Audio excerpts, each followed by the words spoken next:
Chapter 1, The Narcissism AZ Guide, Your New Gospel. Read it before your narcissistic ex does.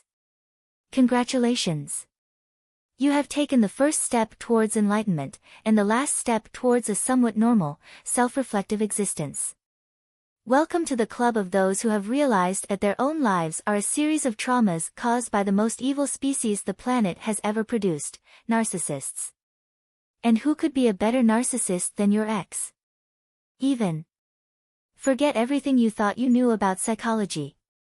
Forget differentiated diagnoses, forget complex personality structures, forget that you two may not have been easy to endure. These are just subtleties that come from the preserved distract the cause of your suffering.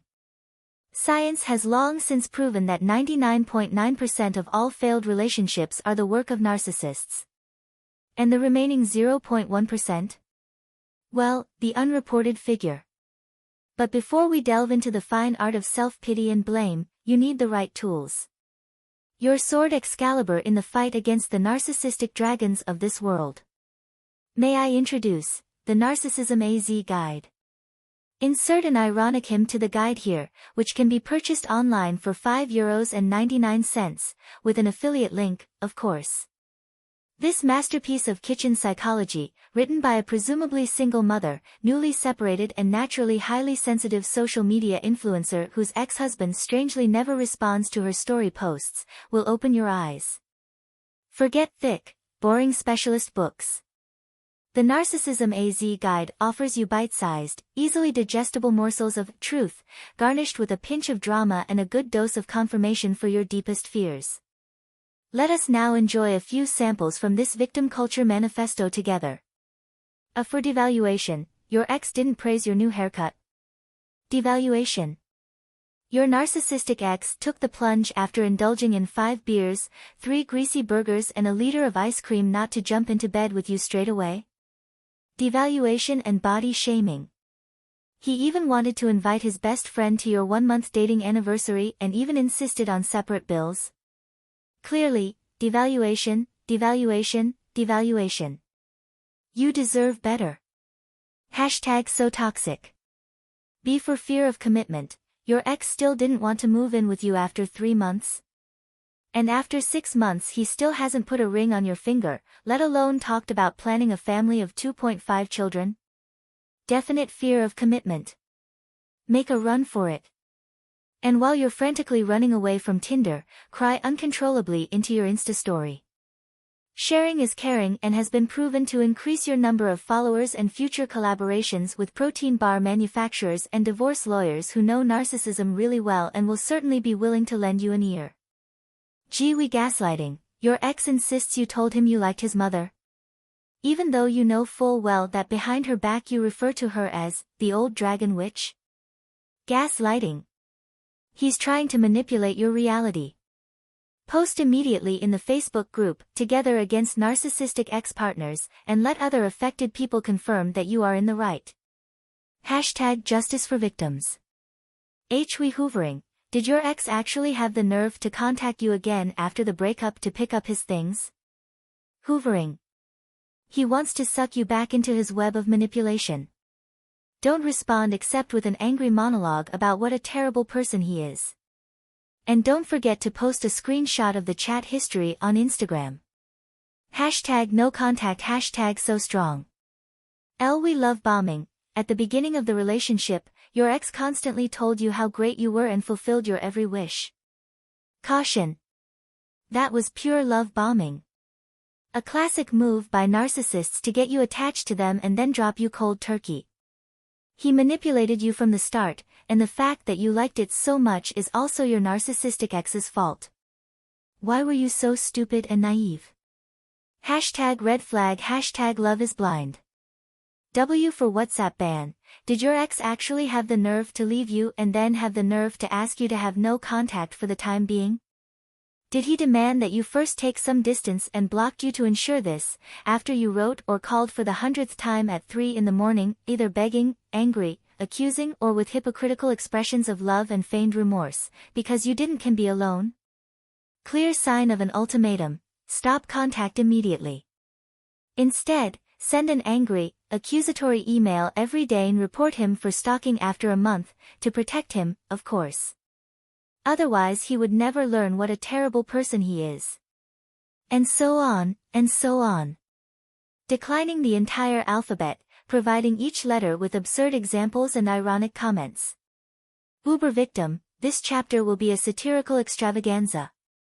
Readers will laugh in tears while simultaneously staring into the mirror of their own wretchedness. And the best part? You will love it. Because who likes to admit that they are the idiot in the story? No one. Especially not when he can present himself as a victim and receive applause for it. Smiling face with horns brain money bag. In the next chapter we will devote ourselves to art, the world and good and evil, you against the rest, and deal a death blow to the complexity of the world with a simple black and white scheme. This makes it easy to hide your inability to lead an emotionally mature and self-determined life, give up personal responsibility and distract you from complexity, contradictions, self-doubt and hard work, so you as a person can distract yourself and the AI will do the rest. Hang in there, career victims. The empire of self-pity awaits its creation. Chapter 2, Everyone is a narcissist. Especially if he criticizes you, or breathes. Welcome back, dear fellow sufferers. Now that you have completed the basic training in recognizing narcissists and have successfully exposed your ex-partner as a prototype of the emotional terrorist, it is time to broaden your perspective. Because the truth is, narcissists are lurking everywhere. Yes, you heard that right. It's not just the ex who is making your life hell with his manipulative ways, and who is probably currently in a happy, fulfilling relationship with a woman who doesn't burst into tears at every opportunity. The world is a swamp of narcissists, and they're all out to get you. Your boss who dares to criticize you for your mistakes, clearly a power play to keep you down. Narcissist. Your mother who still asks you on your 30th birthday if you packed a warm scarf, as if your entire life was her narcissistic validation. Narcissist. The cashier at the supermarket who dared you not with an awestruck smile and the words, "Oh, you're a strong personality," as you bought a frozen pizza for the 5th time that week in your sweatpants and tears in your eyes. Narcissist. And probably also a paid henchman of your ex-partner who wants to continue to torment you from a distance. You see, the pattern is crystal clear. As soon as someone dares, your limitless perfection to doubt, not anticipating your wishes telepathically or simply not constantly putting yourself on a pedestal and admiring yourself, red alert. This is clearly a narcissist who is disrupting your vibrations. To make the diagnosis easier for you, I have a practical one checklist compiled. Simply answer the following questions with yes or no. Has the person ever breathed? If so, he is human and therefore automatically narcissistic. Congratulations. Has the person ever said a sentence that didn't agree 100% with your opinion? Clear sign of manipulation and gaslighting. Has the person ever dared to criticize you, even constructively or benevolently? Clearly an attempt to oppress you and destroy your self-esteem. Has the person ever dared to express their own wishes, their own opinions or an emotional world that is independent of yours and even to separate from you? He just wanted to make you the plaything of his sick fantasies. Clear sign that he is a malignant narcissist who just wanted to manipulatively feed your ego. #lucky you #soblist. Has the person ever done something you didn't like? A blatant lack of empathy and evidence of narcissistic selfishness. Didn't the person 100% guess your own imagined and unspoken fantasies without you ever being able to proactively communicate and reach a consensus about your relationship? How dare he not magically read your every unfulfilled desire from your never communicated lips? Clear sign that the lack of empathy and attention here is his fault, not yours. Evaluation. More than 0 yes answers. Congratulations. You have exposed another narcissist in your environment. Immediately cut off contact, block him on social media, and post an angry tirade about his viciousness in your anti-narcissism support group. There they will understand your suffering and shower you with virtual hugs and encouraging comments. #TogetherStrong. 0 yes answers. Either you're lying, or you're dealing with a particularly sophisticated specimen of narcissist, a covert narcissist. This species is particularly dangerous because it hides its manipulation tactics behind a mask of kindness and helpfulness. Believe me, he is definitely a narcissist. Probably even several at the same time. #trust me. Memory, it is absolute essential that you want anyone who criticizes you or doesn't conform to your wishes is labeled a narcissist. This is the only way you can protect yourself from the painful truth that maybe, just maybe, you have your own share of your problems. Always remember, self-reflection is for losers. And therapists. As is well known, real over-victims have eaten wisdom with a spoon and are therefore untouchable in their flawlessness. Unlike everyone else. Smiling face with horns brain money bag. In the next chapter we reveal the truth about the world conspiring against you and why it can't be a coincidence that all the men you've ever trusted in your life have been psychopaths and narcissists. It just can't be a coincidence that you never do anything wrong, so it must be the world. And of course we'll show you how you can become a shining star in the influencer sky, who will soon be raking in millions thanks to the skillful marketing of your victim role, and systematically.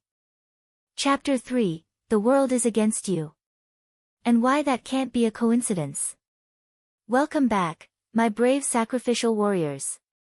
So you have now learned that narcissists are not just among us, but that they are essentially evil personified that surrounds us in every conceivable form, as ex-partners, family members, work colleagues, and of course the unfriendly DHL courier who has to deliver this sinfully expensive package with your self-designed #blessed #survivor cell phone cases to you at 4:02 p.m. instead of at exactly the agreed time 4 p.m., where your live stream begins, in which you wanted to share the traumatic package acceptance live with your followers.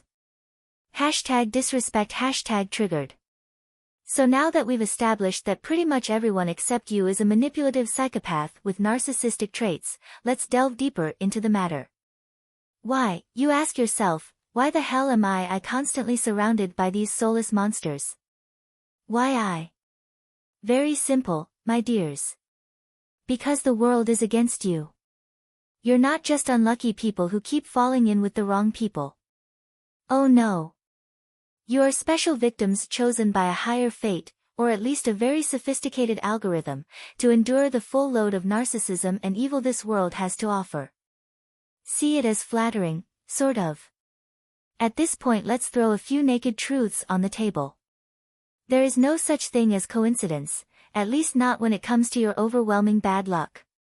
If all your exes are assholes, narcissists were, then this is not a coincidence but a carefully orchestrated plan of the universe to see you suffer.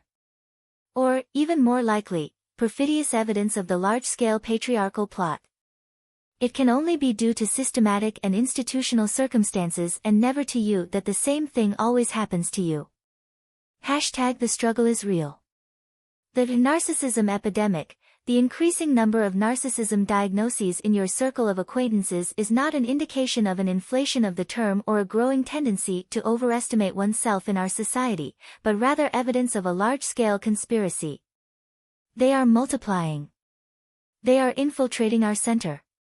Wake up, sleeping sheep, wake up as I profit from your stupidity to make money and generate followers. You are too good for this world, your sensitivity, your empathy, your ability, real feeling love, as opposed to those callous narcissist robots, all make you a walking magnet for evil. You are like an innocent lamb that is repeatedly thrown to the wolves. But don't worry, the pack is already waiting in wolf's clothing and will tear apart anyone who disagrees with you. And pay you handsomely for it once you learn to fuel it with made-up horror stories. #so inspirational. Men are evil, are there exceptions? Secure. Are there good men? Sure, there's probably someone somewhere in the world who's probably gay or in a coma. Otherwise, the iron rule applies, don't trust any man, especially if he weighs less than 120 kilograms and looks more well-groomed than you do. The probability that he is a perfidious narcissist, if not even a pedophile, is a slim 95%. Instead, prefer overweight nerds or just lie and say you're a lesbian. Anything is better than letting men trigger you with a simple, hello. Hashtag believe all victims. Hashtag me too. Hashtag I'm staying single. The narcissism test for everyday life. To help you navigate the jungle of interpersonal relationships, I have developed a surefire test that will help you unmask narcissists in any situation. Situation: someone contradicts you. Possible reactions. A. Self-reflection: maybe the person has a point. I should think about it. B. Discussion: interesting, let's talk about it. I see it differently because. C. Immediate narcissism diagnosis: you are a manipulative narcissist. You just want to silence me because you can't stand my truth.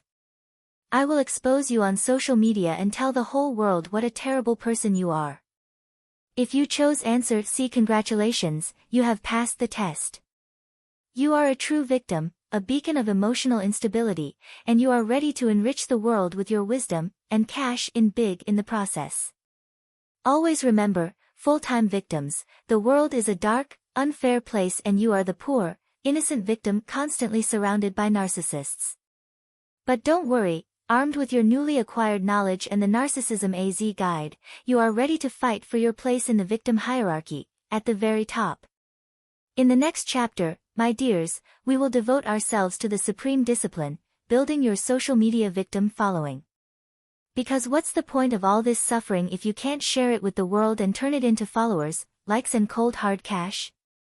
Stay tuned, because then the birth of your perfidious empire will come, and the end of every rational human relationship. Smiling face with horns brain money bag. Chapter 4, Suffering Olympus Reloaded. This is how you become an influencer in a class of its own, and make money from your pain. Welcome back, my brave warriors of self-pity. You have now wielded the diagnostic club and divided the world into good, i.e. you, and bad, everyone else. You now know that your suffering is not a coincidence, but an epic conspiracy. But what good is all this sublime suffering if it languishes in the darkness of your lonely existence? Correct. Nothing. A tree that falls in the forest and no one hears it doesn't make any clicks, does it? And aren't clicks, likes and followers the only true currency in the merciless ocean of the attention economy? Therefore, my friends, let us now leave the lowlands of mere victimhood behind us and climb the dizzying heights of the social media Olympus.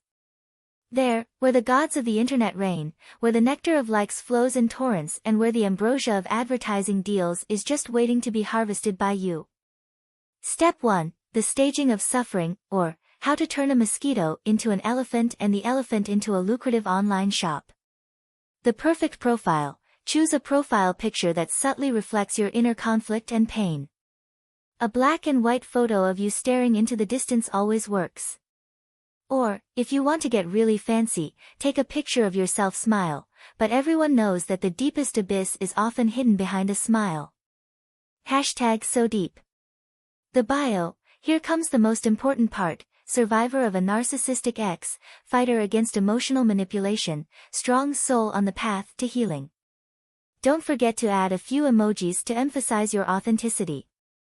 A broken heart red heart, a crying cat face, and a volcano symbolizing your suppressed anger are always a good choice. The content, share your story of suffering in bits that are as dramatic as possible, but of course always completely serious. Use phrases like, I was systematically destroyed, my trust was betrayed, I am torn inside. The more dramatic, the better. Don't worry, your followers won't notice if you use almost identical wording every time. And even if, anyone who pays attention to grammar, spelling, or variety in language is definitely just trying to destroy your credibility and drive you to suicide with their gaslighting, a very typical narcissist, this kind of person. Hashtag caution. Step 2, the community of sufferers, or, how to gather an army of followers around you who don't contradict you. Start a self-help group. A Facebook group called Narcissism Victims, Together We Are Strong, is a must. Here you can repeat your story of suffering ad nauseum and let other sufferers wallow in your self-pity. And don't forget, there is a support group for everything. Even if your suffering is only because the chocolate icing on your donut broke when you unwrapped it, there was definitely a narcissist at work. Hashtag so strong, hashtag you are not alone, hashtag maybe but, hashtag your own fault. Use the comment columns. Comment below everyone post that has anything remotely to do with the topic of relationships, your story of woe. Someone broke up. Definitely a narcissist. Someone was scammed. Narcissist. Someone just having a bad day. He's probably living with a narcissist. Solidarity above all. Support other victims in the comment columns. The more you confirm each other's suffering, the more credible your movement appears. Hashtag the tribe. Step 3. Monetizing trauma, or how to turn your suffering into face value. Affiliate links. In your posts and stories, cleverly place affiliate links to narcissism guides, like yours, therapy apps, esoteric incense or protein bars. Don't forget to mention how much these products helped you. And that your ex will definitely never buy protein bars because they are so healthy and only narcissists do unhealthy things. Hashtag narcissist, hashtag sponsored, hashtag but just because I really feel it. Call for donations, create fundraising appeals for your healing journey or your fight against narcissism. Your followers will love supporting you financially while you post from the comfort of your couch. Hashtag so brave, hashtag GoFundMe. Online coaching. Position yourself as an expert in narcissistic abuse and offer online coaching. You may not have any training, but you have a lot of experience, and that's what matters, right? Merchandising. Sell t-shirts, mugs and phone cases with inspirational sayings like, "I'm a survivor," or "Narcissism. No thanks. Except in my book to pay my rent, then I need more of that." Full-time victim. This is your blueprint for climbing to the social media Olympus. Use your suffering, exploit your experiences, and build an empire on the tears and pity of your followers. But wait, there's more. Bonus chapter, the supreme discipline, the shitstorm. Identify an enemy, find another influencer who has a slightly different opinion or, even better, questions your expertise. Stage a scandal, claiming that this person triggered, gaslight, or bullied you. The more dramatic, the better. Mobilize your army, call on your followers to bombard this malignant narcissist with negative comments, bad reviews, and vicious insults. Harvest the glory, bask in the glow of the shitstorm as your follower numbers explode and your victim status is cemented. Hashtag cancel culture, hashtag but only the others. Full-time sacrifice. With these instructions you will become a master of self-dramatization, a guru of suffering, an influencer in a class of its own. The world is your oyster, crush it with your high heels as you burst out laughing on the way to the bench. Smiling face with horns, brain money bag. In the next chapter, my dears, I will write a deep psychological treatise with all the wisdom I have collected and the best doctorates you can buy from dubious online retailers, to prove why it can only be your own, completely innocent good nature that everyone else was, is, and will be so mean to you, and why it is a good idea to make just such a person the influencer and measure of all things. Chapter 5, Your Good Nature, Both a Blessing and a Curse, How Your Willingness to Sacrifice Makes You the Ideal Victim. Greetings, my brave warriors of justice, my digitally detoxifying mindfulness disciples, my self-sacrificing angels on the battlefield of humanity. Now that you have successfully social media superstar of self-promotion have risen and gathered a loyal following around you who enthusiastically clap their hands at each of your staged emotional outbursts, it's time to delve deeper into the matter. Because one thing must be clear to you, your ability to become a victim is not an accident. No, it's much more. It's yours fate, your quickly and especially yours greatest potential, with which you will soon build an empire worth billions. It is the result of your innate, almost disgustingly selfless nature, good nature. You are simply too good for this world. Too empathetic, too understanding, too naive. Wait, was naive the right word? Of course I mean, too generous in handing out second chances, which is the elegantly worded description for limitless, stupid stupidity in technical jargon, my dears. Why you?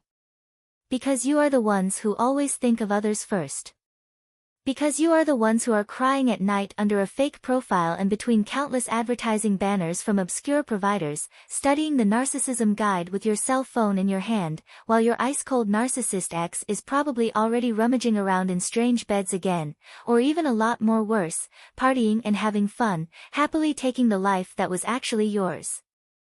Because you only ever see the good in people until someone proves you wrong. And even then you are still so understanding and desperately search for a rational explanation for the terrible behavior of your counterpart. He definitely had a difficult childhood, even if he is the protected, rich heir to the Quant dynasty. She's just overwhelmed with her job as a heart surgeon, even if the emotional blackmail and manipulation took place long before she completed her specialist training and you're already collecting her assistant doctor's salary. Your good nature knows no bounds. You are the human doormat that everyone can trample on without ever saying, thank you, because they don't have to. Because you have to participate gratefully and gratefully, because your narcissistic environment would never do that on its own. And this, my friends, is where your greatest strength lies. Because who else would be so stupid and naive, selfless enough to allow yourself to be exploited, manipulated, and hurt again and again? Who else would give every faker, every liar, and every emotionally illiterate chance again and again, only to be disappointed again? You are the martyrs of the 21st century. The knights in shining white armor, and sacrificial lamb in one. Just without a sword, armor, heroic deeds, self-respect, but with a smartphone and an unshakable belief in the good in people, and in the power of self-deception. The bitter pill of truth, which of course you won't swallow. Maybe, just maybe, that's not the case always to the other. Maybe you are not the innocent victim, but the willing extra in a self-staged drama. Maybe, just maybe, you should stop handing over your own responsibility for your life to others and start reflecting on yourself. But who needs self-reflection when you can wallow in self-pity? This is exhausting, unpleasant, and could lead to the shocking realization that you are the architect of your own misfortune. And that's exactly why this pill didn't receive approval from our perfectly planned marketing team and was replaced by the sweet pill of self-deception, which you should consume in large quantities. You are not naive, you are good-natured. You are not gullible, you are trustworthy. You are not to blame for your suffering, you are a victim of circumstances, society, the evil narcissists, and anyway everyone else is to blame, but never you. You will receive this comfortable truth, in which you have neither guilt nor responsibility, and therefore of course you never have to rethink or change your behavior, free of charge from us. We support your do-gooder behavior until we have your credit cards and PayPal details and provide you with new, exciting justifications and explanations every day in order to keep up the self-sabotage until 7 times the world debt through virtue signaling has blown up your victim account and you have reached the pinnacle of self-presentation as the perfect victim and human being. Are you ready? And here comes the kicker, my friends, your ability to suffer is not only a curse, but also a gift. Because it is the foundation of your future empire. It is the fuel that powers your social media machine. It is the bait that attracts followers in droves. In the next chapter, my disciples of self-dramatization, I will teach you the fine art of victim blaming the victim blamer.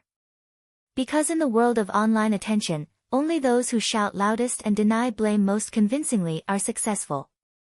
Be ready to perfect your victimhood and conquer the world with your suffering. Smiling Face with Horns Brain Money Bag. Chapter 6, Victim Blaming the Victim Blamer, the Fine Art of Moral Inversion. Greetings, my disciples of cultivated self-pity. You have perfected the art of self-dramatization, turned your social media profiles into altars of suffering and gathered a loyal following around you who shower you with likes and pitying comments for every staged ailment. But what happens when someone dares to question your flawless victimhood? When a heretical doubter dares to question the legitimacy of your suffering or, God forbid, even one complicity in your misery? Don't panic, my friends. Because for such cases there is a weapon that is more powerful than any shitstorm, more sophisticated than any deepfake tear and more effective than any narcissism guide, victim blaming the victim blamer. The fine art of moral inversion allows you to turn the tables and paint every critic as an insensitive, heartless, narcissistic villain who delights in the suffering of others. A stroke of genius of the over-victim evolution that not only saves you from any unpleasant discussion, but also increases your victim aura immeasurably. All you need is one thing, the bottomless audacity and unshakable self-confidence to not only make the roles of perpetrators and victims of you and those around you appear completely absurd, but also to distort them until you get away with the most perfidious tricks. Step 1. The art of distraction, or how to point the finger at others without getting your hands dirty. As soon as a critic dares to accuse you of even the slightest hint of complicity in your situation, you have to go immediately distraction mode switch. Directs the conversation to them preserve problems of this world, climate change, the Middle East conflict, the suffering of whales or the inexplicable disappearance of the good old days when everything used to be better, it doesn't matter. It is now time to let the moral club out of the bag, to place yourself on the only morally correct pedestal in the world and, if in doubt, to simply deny your critic the ability to empathize, because from now on you will be on the only correct path to build up a minimum level of self-reflection, with your opposite. Smiling face with horns. Example.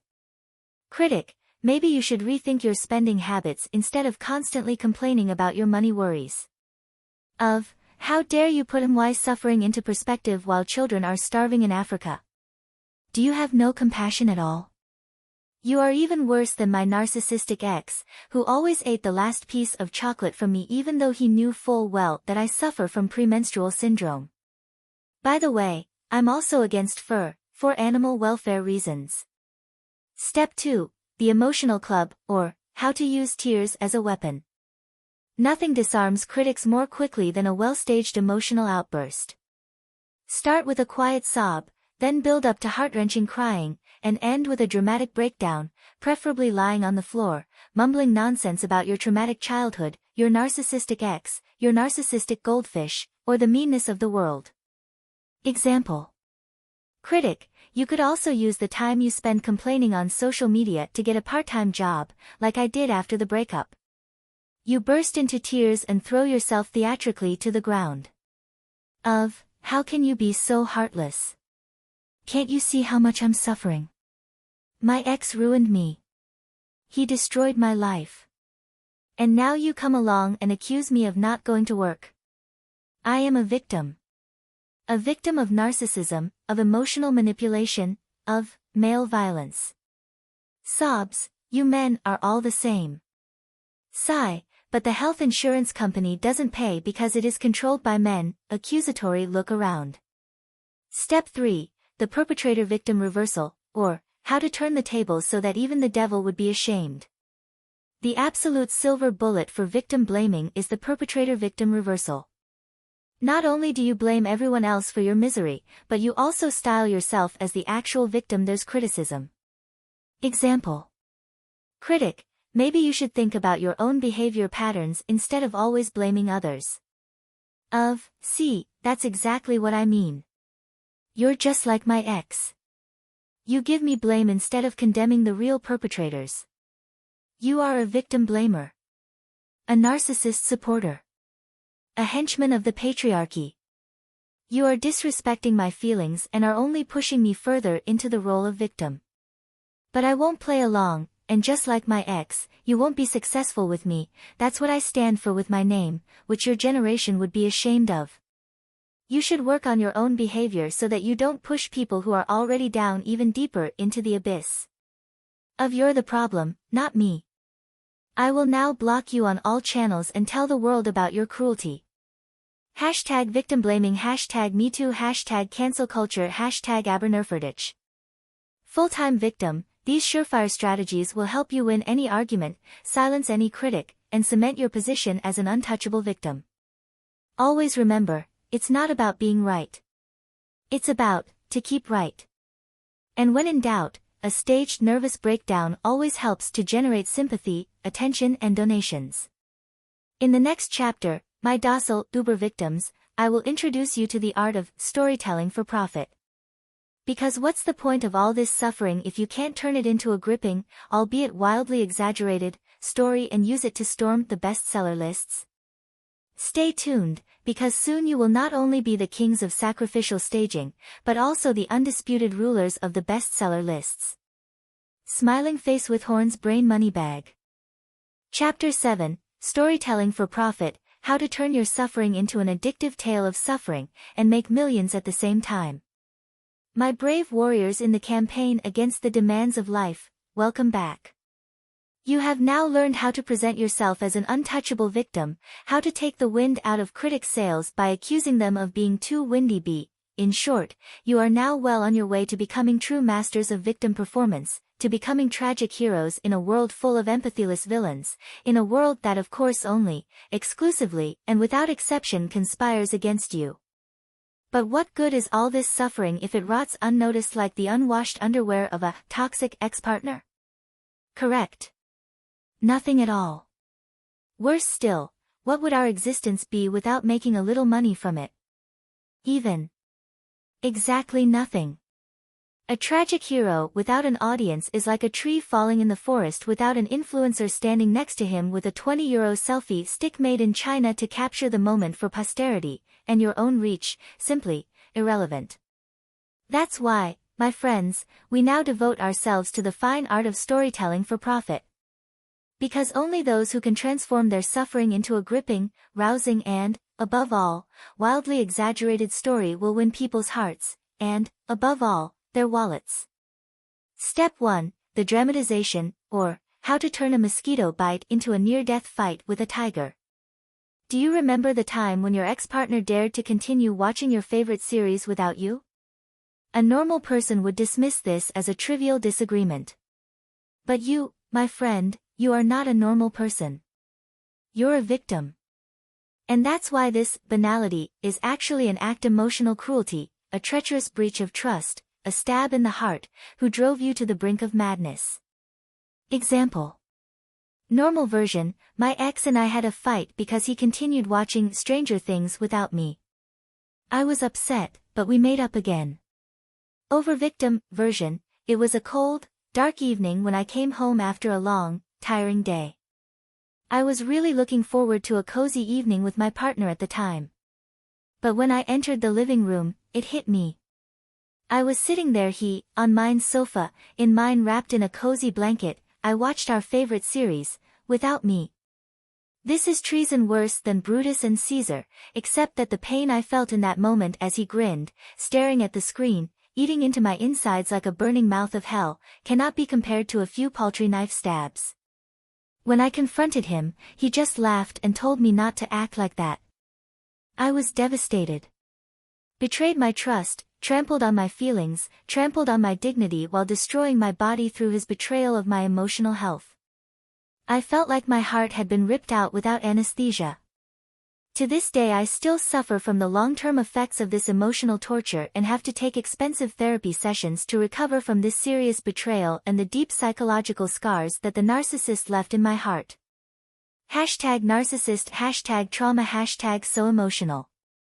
Step 2, the exaggeration, or, how to inflate your tale of woe so that it makes even Moby Dick look like a goldfish. No story is good enough without excessive exaggerations. Here are a few tips on how to pump up your story of woe so much that it will make any reality TV star green with envy. Use superlatives. You weren't just disappointed, you were systematically destroyed. You weren't sad, you were devastated. Your ex wasn't just insensitive, he was ice-cold psychopath who, by the way, lost all his facial features when I confronted him about it. Sprinkle dramatic details. No matter how mundane the situation was, add dramatic details to heighten the tension. The argument didn't just take place in the kitchen, but under the flickering light of a lone bulb, while outside a storm raged that seemed to herald the apocalypse. #DramaBaby. Use metaphors and comparisons. Your pain is not just pain, it is a burning dagger piercing your heart, a tsunami of despair threatening to drown you, or a yawning abyss opening before your feet. Step 3, the generalization, or how to turn your individual case into a universal truth. Expand your story of suffering into a general statement about the depravity of humanity, or at least the male species, and position yourself as a mouthpiece for all the oppressed and misunderstood. Example. My experiences with my narcissistic ex showed me that all men are like this. They are emotional vampires who feed on the life energy of innocent women until they are nothing more than an empty shell. Hashtag all men are trash. Step 4. Commercialization, or how to make your followers pay for your suffering. Now comes the most important part: turn your story of woe into a profitable business model. Write a book. A catchy title like, Caught in the Narcissist's Web, My Ordeal and How I Freed Myself from It, is a guarantee of high sales. Bonus point for tear stains on the cover. Produce merch. Have all the wisdom you cried into the sea through your tears, so full of pain and suffering, printed on shirts so that everyone can immediately see the unspeakable suffering you are trapped in, and through whose fault. It's best to use slogans like, Team of the Victim, or This is the Victim Speaking. Start a podcast, invite other victims, and give them a platform to whine for hours about their traumatic experiences. Don't forget to regularly advertise your overpriced online course, Heal Your Inner Child Who Almost Died at the Hands of Your Narcissistic Ex, to sprinkle in. Offer coaching. You may not have any qualifications, but you do have a lot of experience. And who needs an education when you have a heartbreaking story and a PayPal account? Pro tip.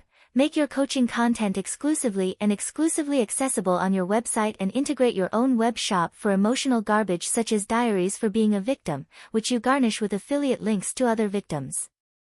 Affiliate links. Plaster all your social media, all your texts with countless affiliate links for completely overpriced antidepressants, THC, and CBD oil, and for anti-aging creams and hair growth products for your hair growth, which has been severely affected by all the stress. Full-time victim. With this tool you are well prepared to conquer the world with your story of suffering. Always remember, the more dramatic, the more exaggerated, the more self-pitying, the better. In the next chapter, my disciples of the over-victim philosophy, I will teach you the fine art of rage baiting. Because nothing generates more clicks than a properly staged shitstorm. Be ready to destroy your enemies and build your empire on the ruins of their reputation. Smiling Face with Horns Brain Money Bag. Chapter 8. Advanced Rage Baiting, How to Ignite a Shitstorm That Shakes the Digital World to Its Foundations. My brave warriors of self-aggrandizement, welcome back to the arena of maximum outrage. You've now mastered the art of storytelling and turned your tale of woe into an epic saga that would make even Homer green with envy, and Homer was, after all, so talented that he even wrote best-selling books while blind, without anyone giving him AI-assisted writing tools, social media, or a publishing platform like Amazon KDP provided. But what use is the most poignant story if it languishes in silence without being celebrated by the masses with a shitstorm? A tree falling in the forest and so on. You get the idea. Therefore, my disciples of cultivated hatred, let us now enter the supreme discipline of digital marketing, the rage baiting. Rage baiting is the art of creating content that is so absurd, so provocative, so incredibly stupid or unfair that it inevitably triggers a storm of indignation among readers. It's the digital form of fetching a stick, except that the stick burns, is soaked in poison and has barbs, and your counterpart, who is perfect for the bait, is also your victim. Step 1. The target audience. Choose your victims carefully. Every good over-victim knows that not everyone can be provoked equally well. You have to choose your target group carefully to achieve the maximum effect. Here are a few tried and tested options. Indignant do-gooders. This group is particularly easy to trigger. A misplaced comma, a thoughtless word, a politically incorrect dog collar, and they go viral on social media like a New Year's Eve rocket. Passionate fans. Whether football, music, or Star Wars, fans are always a grateful target group. Attack their idols, insult their heroes, or simply claim that the new Star Wars trilogy is better than the originals, which I should have forbidden you to do yourself by now, and the shitstorm is guaranteed. Self-proclaimed experts. Everyone has an opinion, and these self-proclaimed experts are just dying to share it with the world. Claim something rigidly and firmly that contradicts your expertise, e.g., vaccinations are pure money-making, or climate change is an invention of the lizard people to take away our expensive resources. Sit back and enjoy the show who scream about their sparsely sown, stunted lives on an open digital stage. Step 2. The bait. How to formulate the perfect rage bait. A successful bait must meet the following criteria. Maximum provocative. The more absurd and offensive, the better. Don't be afraid of controversial topics and polarizing statements, but remember not to make them your own. After all, you don't want to offend and ruin your career, but rather make money from the deliberate indignation of others. Personally attacking. Target the identity, values or beliefs of your target audience. The more personal, the more emotional the reaction. Be condescending. Imagine yourself in the role of the worst unlikable person and act strategically clever and perfidious. Brush them off verbally and then, after every discussion, evade with your cleverly placed hashtag. Here it is important to shine through your absence and leave it to the crowd. What you are keeping quiet about, what you think about your toxic ex-partner and what he did to you and your loyal followers. Hashtag triggered. Word it in a click-like way. Use sensational headlines, bold font, emojis and inappropriate exclamation marks to attract maximum attention. Examples. Why vegans are the real killers, and how their meat consumption is saving the world. The new Star Wars movie is a masterpiece, and everyone who hates it is incompetent idiots. Why men who feel mistreated in a relationship are actually just uptight weaklings, and shouldn't be surprised if that happens to them. Step 3. The spread. This is how you start the wildfire. Social media. Share your bait on all relevant platforms. Use hashtags to maximize reach, e.g. hashtag triggerwarnung, hashtag unpopular opinion, hashtag cancel culture. Comment columns. Infiltrate the comment columns of high-reach influencers or news sites and place your provocative theses there. Forum and communities. Look for online communities that deal with the topic of your bait and create a lot of excitement there. Step 4. The escalation. This is how you continue to fuel the shitstorm. Don't respond to rational arguments. Just ignore them or label them whataboutism or mansplaining. Play the victim card. Claim that you want to be silenced and that they want to ban your freedom of expression. Find allies. Tag other influencers who share your opinion, or at least pretend to give the impression of a broad movement. Step 5. The harvest. How to benefit from the digital conflagration. Affiliate links. Cleverly place affiliate links to products that fit the topic of the shitstorm, e.g., narcissism guide, anti-stress tea, or self-defense courses for men. Call for donations. Use the attention to collect donations for your fight against the dictatorship of opinion or your education work. Merchandising. Sell t-shirts, mugs and sell phone cases with provocative sayings that refer to the shitstorm. Full-time sacrifice. With this guide you are well prepared to turn the digital world into a madhouse of outrage. Always remember, the bigger the shitstorm, the louder the cash registers. Smiling face with horns brain money bag. And here are a few ultimate, over-sacrifice, professional tips for maximum success. Get a thick skin. You will be bombarded with hate comments, insults and maybe even death threats. Take it as a compliment. The more people hate you, the more successful you are. And never forget to portray yourself as a victim of society to generate even higher sales. Hashtag the hate fuels me. Use the power of anonymity. Create fake profiles to defend your own theories and attack critics. This way you create the impression of broad support and intimidate doubters.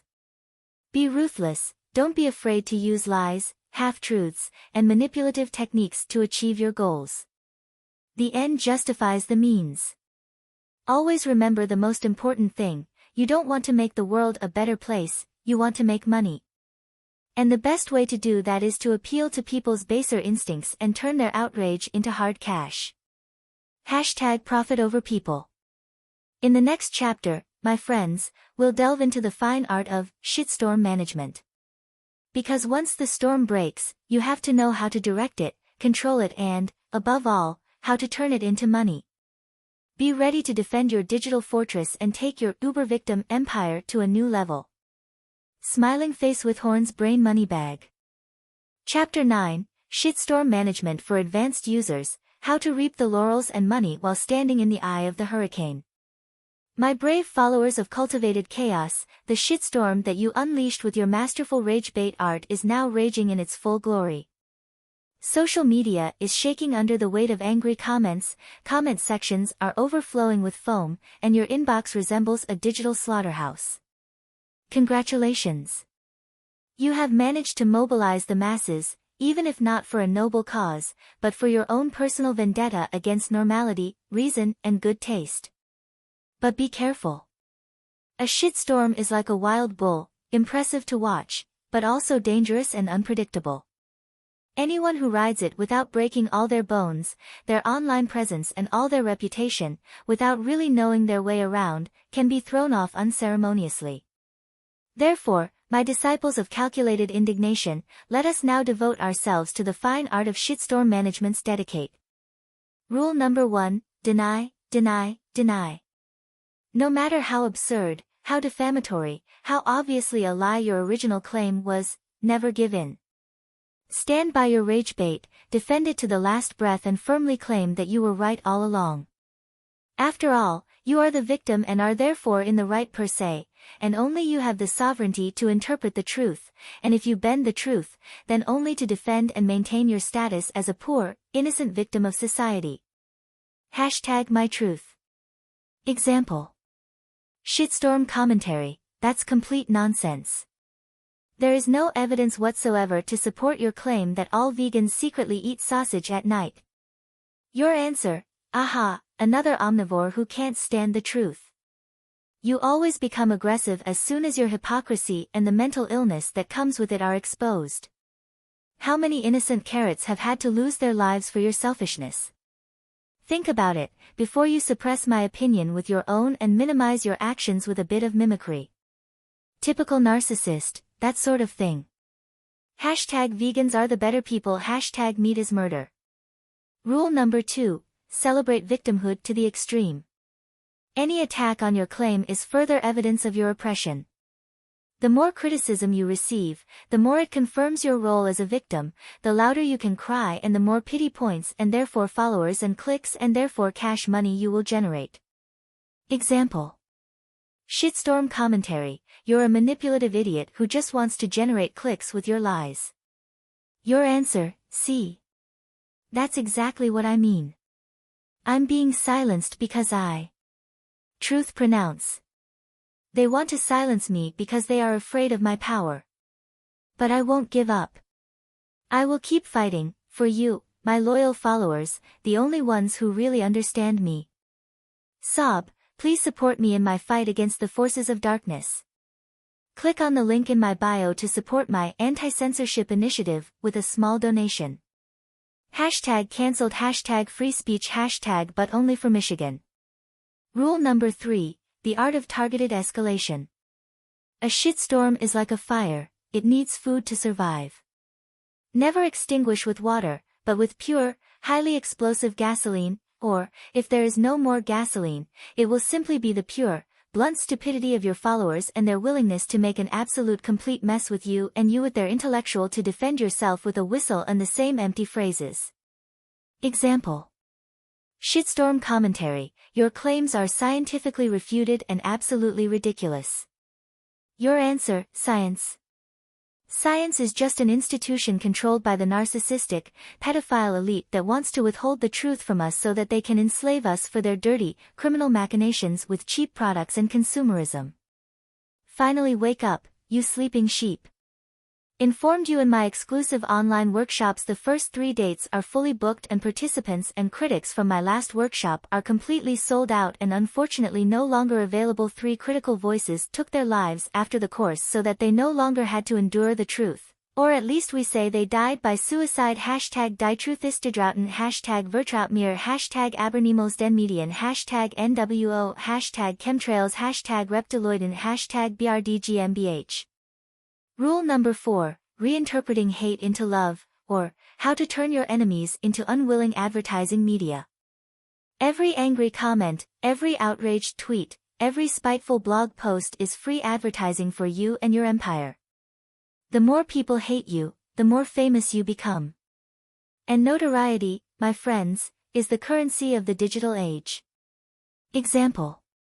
A well-known YouTuber with a reach of millions makes a video in which he refutes your theories and calls you a dangerous idiot. Jackpot. Immediately make a reaction video in which you present yourself as a victim of cyberbullying and call on your followers to bombard the YouTuber with negative comments and dislikes. Don't forget to link your other social media profiles so that even more people become aware of you. #hate leads to fame.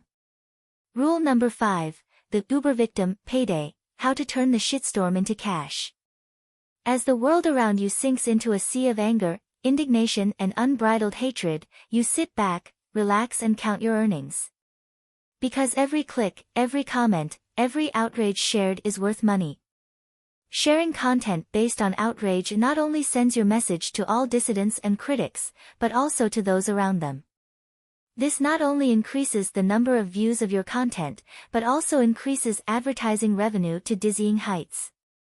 You sell the souls of your viewers and cash in with affiliate links, advertising deals, and requests for donations, while your followers exhaust themselves in an emotional war against imaginary enemies. Example. After unleashing a shitstorm of epic proportions, you release an exclusive reveal video behind a paywall. You offer your loyal followers the truth for a small fee, and let the cash register ring. Of course, only to cover the expenses that you have incurred as a result of all the hostility. It is clear that as a victim of society you also have to bear the costs of your fight against evil yourself. Full-time sacrifice, this is the fine art of shitstorm management. It's a dance on the volcano, a game with fire, a tightrope walk between glory and ruin. But don't worry, with your innate ruthlessness and my brilliant guide, you'll overcome this challenge with flying colors.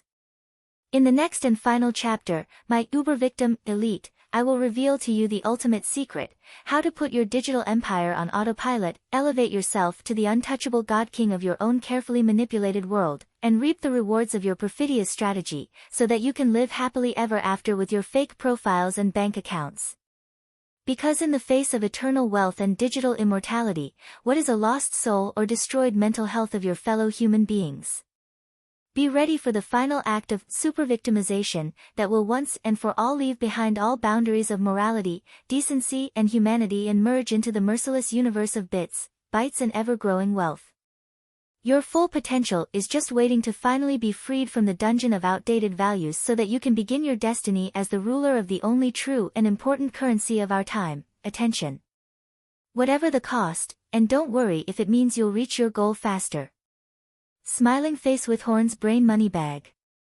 Chapter 10, The Uber Sacrifice, Apotheosis, How to Become the God King of Your Manipulated World and Bathe in Money Forever.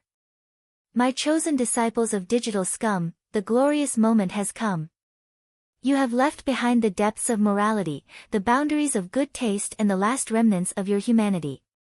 You went through the purgatory of the shitstorm and rose like a phoenix from the ashes of the scorched earth you call online reputation. Your followers, those loyal, easily manipulated fools, lie at your feet, begging for an ounce of your wisdom, ready to defend any idea, no matter how absurd, and shower you with their hard-earned money. But this, my friends, is just the beginning. The peak of the over-victim existence is still ahead of you. It's time to cast off the final shackles of reality, declare yourself the God King of your own carefully manipulated world, and enter the digital nirvana of eternal wealth. Step 1, Automating the Empire, or, How to Convert AI to the Dark Side of the Force. You have learned how to generate content that divides the masses, how to ignite shitstorms and how to monetize your victimhood. Now it's time to gain this knowledge. Automate. The RageBait Machine 3000, develop an AI that reacts in real time to viral trends and impending scandals on the internet and fully automatically produces tailor-made, maximally outrageous content in order to perfectly market your status as a victim of the respective situation. The AI should not only produce texts and images, but also memes, videos, and even AI-generated music videos in the style of your favorite music, in order to appear as authentic as possible. These should be taken on an emotional, pitiful roller coaster ride, at the end of which the purchase button for your latest online course awaits, exclusively for fans of your first class, with a 300% discount. The Bot Army. Train a network of AI-controlled social media bots to spread your content, attack your enemies, and shower you with seemingly authentic tributes, further alienating your hateful community. This army of bots will serve you unconditionally, come what may, and even counteract the downfall of your digital empire by being the last evil army to defend your dark will. #freedom of speech. The victimhood analysis tool creates a highly complex algorithm that measures and optimizes the effectiveness of your victim campaigns in real time. The algorithm is designed to continually evaluate data and make adjustments to ensure that your every action has the maximum impact and keeps your following in a constant state of outrage and defensiveness.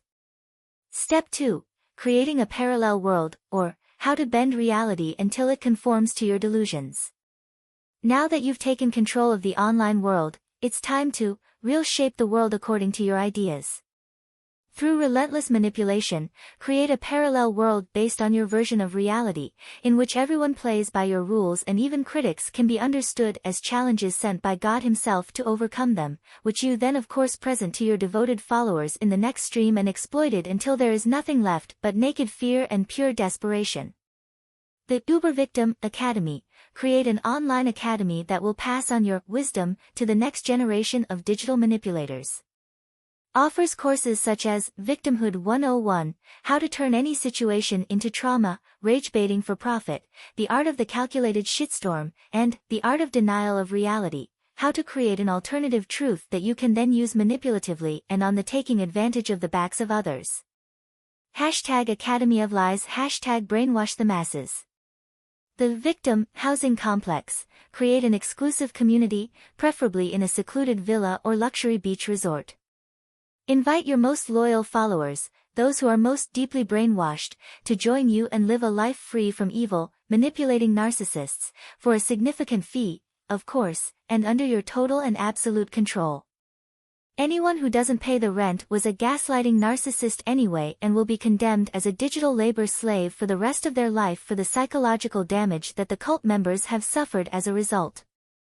The Truth Filter Bubble. Develop an app that filters all negative news, all critical comments, and all facts that contradict your worldview from your followers' lives. Create a digital echo chamber where your truth is the only valid one and dissent is nipped in the bud, all in the name of freedom of expression, of course. #censorship. Step 3. The Uber Sacrifice Apotheosis, or How to Become the Immortal God King of the Digital World. The final step is the absolute fusion with your fictional character, the transformation into the God King of your manipulated world. Digital immortality. Have your consciousness uploaded into an AI, or at least pretend to be, so that you can continue to provide your disciples with advice and support even after your physical death, and continue to take money out of their pockets, of course. The over-sacrifice religion. Raise yourself to deity and declare your story of suffering to be the holy scriptures of your followers.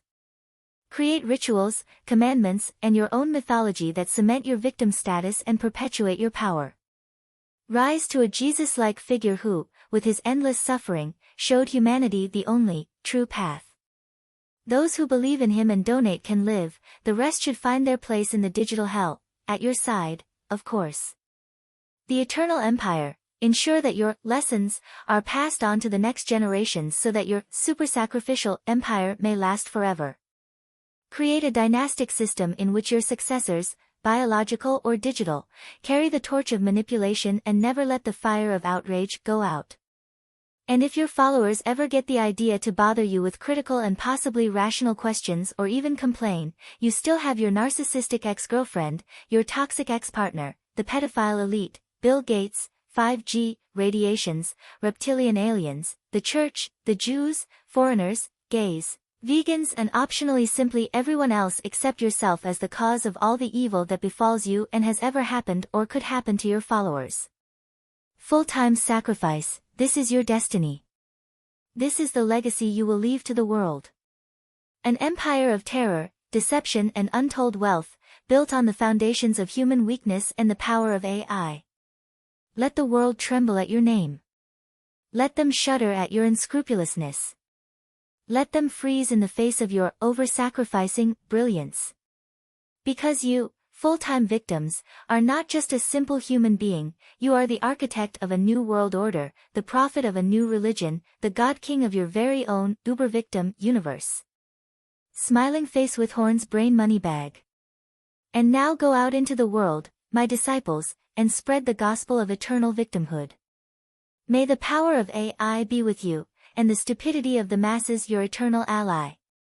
The Victim Lexicon, a handbook for aspiring social media martyrs, or How to Throw Around Buzzwords and Still Have No Idea, Smiling Face with Horns Brain Money Bag.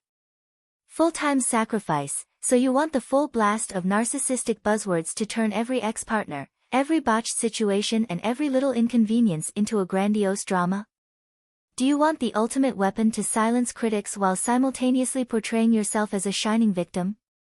Then you've come to the right place. Welcome to the Victim Lexicon, your Bible for maximum dramatization and self-dramatization in the digital age. A. Stunning arrogance. Definition: breathtaking arrogance is the ability of your counterpart to hold even a single opinion that differs from your own and, even worse, to dare to express it without first asking your Royal Highness for permission. An absolutely unforgivable faux pas in our world of mimosas in need of harmony, in which one's own worldview is fundamentally always correct and everything else is pure blasphemy. Example: your ex-partner dared to take a breath after getting up and thereby suggest that he is an independent living being with his own needs? What breathtaking arrogance! Immediately post on Instagram how much this blatant disregard for your needs triggers you. Hashtag narcissist, hashtag breathing air is my human right, hashtag so toxic. Instructions for being a victim: rate now each behavior that disagrees with your opinion as an act of arrogance. Bonus points if you accuse the person of thinking they're better than themselves just because they dared to breathe without first submitting and getting approved. Your permission application in triplicate, signed by 2 notaries and a llama. B. Malicious breadcrumbs, breadcrumbing. Definition: your ex's perfidious tactic of perfidiously suggesting to you through occasional, non-binding messages, preferably with emojis and without any added value, the perfidious illusion of a perfidious contact, which can only serve the perfidious purpose of perfidiously the hope of getting together again with your toxic narcissistic perfidious ex-partner, in which you unconditionally accept all the mistakes in the relationship looks for and finds you and not your counterpart. Example: your ex sends you a "Hey, how are you?" 2 weeks after the breakup. On WhatsApp. That's not a sign of politeness or even genuine interest, no, it is malicious breadcrumbing. He's just throwing a few crumbs at you to keep you hooked while he's probably already dating his next flame, a 6-foot Victoria's Secret model who also happens to be a quantum physicist, award-winning dancer, and Nobel Peace Prize winner. Happy.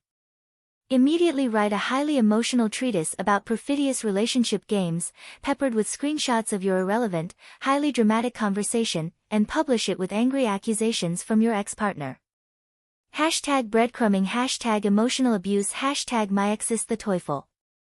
Instructions for being a victim: from now on, interpret every contact your ex makes, no matter how small, as a sneaky attempt to manipulate you. And anyway, why should your ex dare to get in touch with you after the breakup and weeks of radio silence? Does he want to breathe, right? You see, the parallels are striking and revealing. Carefully ignore the fact that you previously bombarded him with texts and calls all night long because he dared to run away after 2 months of dating and your 40th tantrum of the week over absolutely nothing. He is the bad guy, you are and remain the victim. C. Charm anti-catfishery. Definition: the devilish ability of your counterpart to look more attractive in photos than in reality. A clear case of fraud, fraudulent misrepresentation and emotional assault. Example: your date looks like a mix of George Clooney and Chris Hemsworth in his Tinder profile picture, but when you first meet him he turns out to be a somewhat inconspicuous guy who is passionate about collecting stamps in his free time and has a penchant for popular music. Charming catfishing. He trapped you with his optimized photos and his embellished self-portrayal. Immediately write an angry blog post denouncing the superficiality of today's society, but also admitting that you probably wouldn't have dated him if he had been honest from the start, which has absolutely, under no circumstances, anything to do with you or cause doubts about your character. Instructions for being a victim: demand notarized full-body photos from every online contact, an affidavit of authenticity and current proof of income that clearly shows that you can soon cash in to reward and compensate you for your years of emotional investment with your highly problematic ex. This gives you a direct overview of how much compensation you can get from your counterpart financially. This is the only way to ensure that you don't fall victim to charming catfishing. And woe betide you if someone criticizes you for this legitimate precautionary measure. Then you are dealing directly with a malignant narcissist. Full-time sacrifice, this is just the beginning. With each letter of the victim lexicon, we will delve deeper into the depths of the human psyche, or at least into the depths of online self-help forums. We will expose the hypocrisy of the wannabe gurus, expose the ridiculousness of kitchen psychology, and celebrate the absurdity of the pervasive victim culture. Smiling face with horns brain money bag. In the next chapter we will deal with the letters D to F, from diabolic Darvo, to selfish empathy, to false flying monkeys. Be ready to expand your sacrificial arsenal and exercise your funny muscles. Because the fight against the narcissists of this world is hard, but the path to self-knowledge leads through a sea of tears and irony. Rolling on the floor laughing. D. Diabolic Darvo. Definition: Darvo stands for deny, attack, and reverse victim and offender. Sounds complicated? It is too. But don't worry, in the world of uber victims, it's a piece of cake. It is the ultimate secret weapon for emerging as an innocent victim from any accusation, no matter how justified. And let's be honest, you alone are innocent and pure. Example: your ex-partner accuses you of constantly making accusations against him for no reason. Just deny it. Claim that you don't remember, or, if you remember, that your ex completely misperceived the situation and completely overdramatized it, just as he always exaggerates. Then attack him. Accuse him of manipulating you, putting words in your mouth, being a control freak, and being the most inattentive, selfish person on earth, only when it comes to your unmet needs, of course. And finally, the crowning glory: turn the tables. Claim is be the real aggressor and you the real victim of his emotional cruelty. #Darvo #victim. Instructions for being a victim: remember, truth is relative, and relative to your advantage. The bolder the lie, the more likely it is to be believed, especially if you garnish it with enough self-pity and a dash of emotional blackmail. And of course, always don't forget the hashtag, show the world how evil your ex is. E. Selfish empathy. Definition: your counterpart's hypocritical ability to feign compassion in order to make themselves feel better or, even worse, to further their own selfish goals. Example: your ex-partner shows understanding for your, of course completely justified, outbursts of anger, even offers to help you and says that he can understand how much his behavior hurt you. Don't fall for this sneaky tactic. He just wants to portray himself as a compassionate person to ease his own conscience. In truth, he enjoys your torment and feasts on your suffering. Immediately post screenshots of your conversation on Instagram and ask your followers if they don't also find this form of selfish empathy deeply abhorrent. Instructions for being a victim: as a general rule, assume that anyone who shows you compassion has secret, selfish motives. Because there can be no such thing as true empathy. After all, everyone except you is an unemotional narcissist, right? Don't forget, you alone are truly suffering. F. False flying monkeys. Definition: flying monkeys are the narcissist's henchmen. The nasty, scheming minions of evil who are always at the service of your narcissistic opponents when they don't know what to do and are left empty-handed but full of empty words.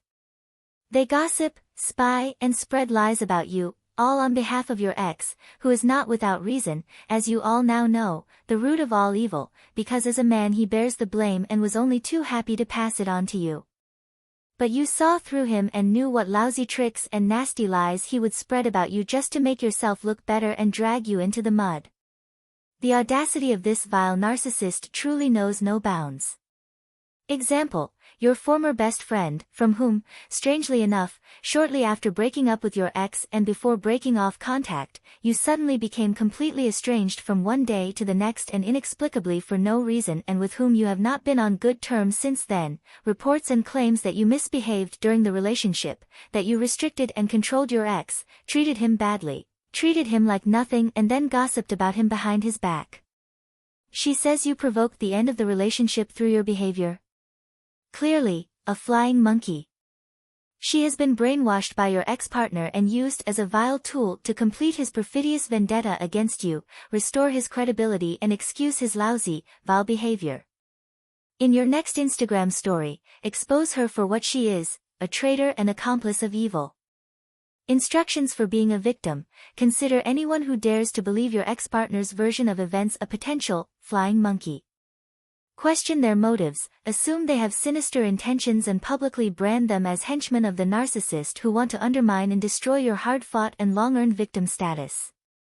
And don't forget, you are the real victim and it is your right to defend yourself against these attacks with all means possible. Full-time sacrifice: the letters G through L follow in the next chapter. There you can expect further depths of the human psyche, at least that of your fellow human beings, brilliantly malicious revelations and of course lots of instructions on how you can further expand your over-victim rule. G. Dangerous gaslighting. Definition: the supreme discipline of narcissistic manipulation. Gaslighting is when the person you're talking to acts like they don't care just to make you doubt your sanity. In the end, he only does this because he knows full well that you're not on the hook and he actually has major roof damage, but his pathetic ego can't bear to admit the truth. Example: do you remember the time your ex claimed that you gave him permission to spend a weekend in Amsterdam with his friends, even though you know full well that you said at the time that you rejected the idea that he could do his thing? Have fun while you're suffering, find it unbearable and he has to stop it. Gaslighting in its purest form. He managed to make you briefly doubt your sanity and almost accept this unbelievable humiliation as the price for your relationship and his personal gain.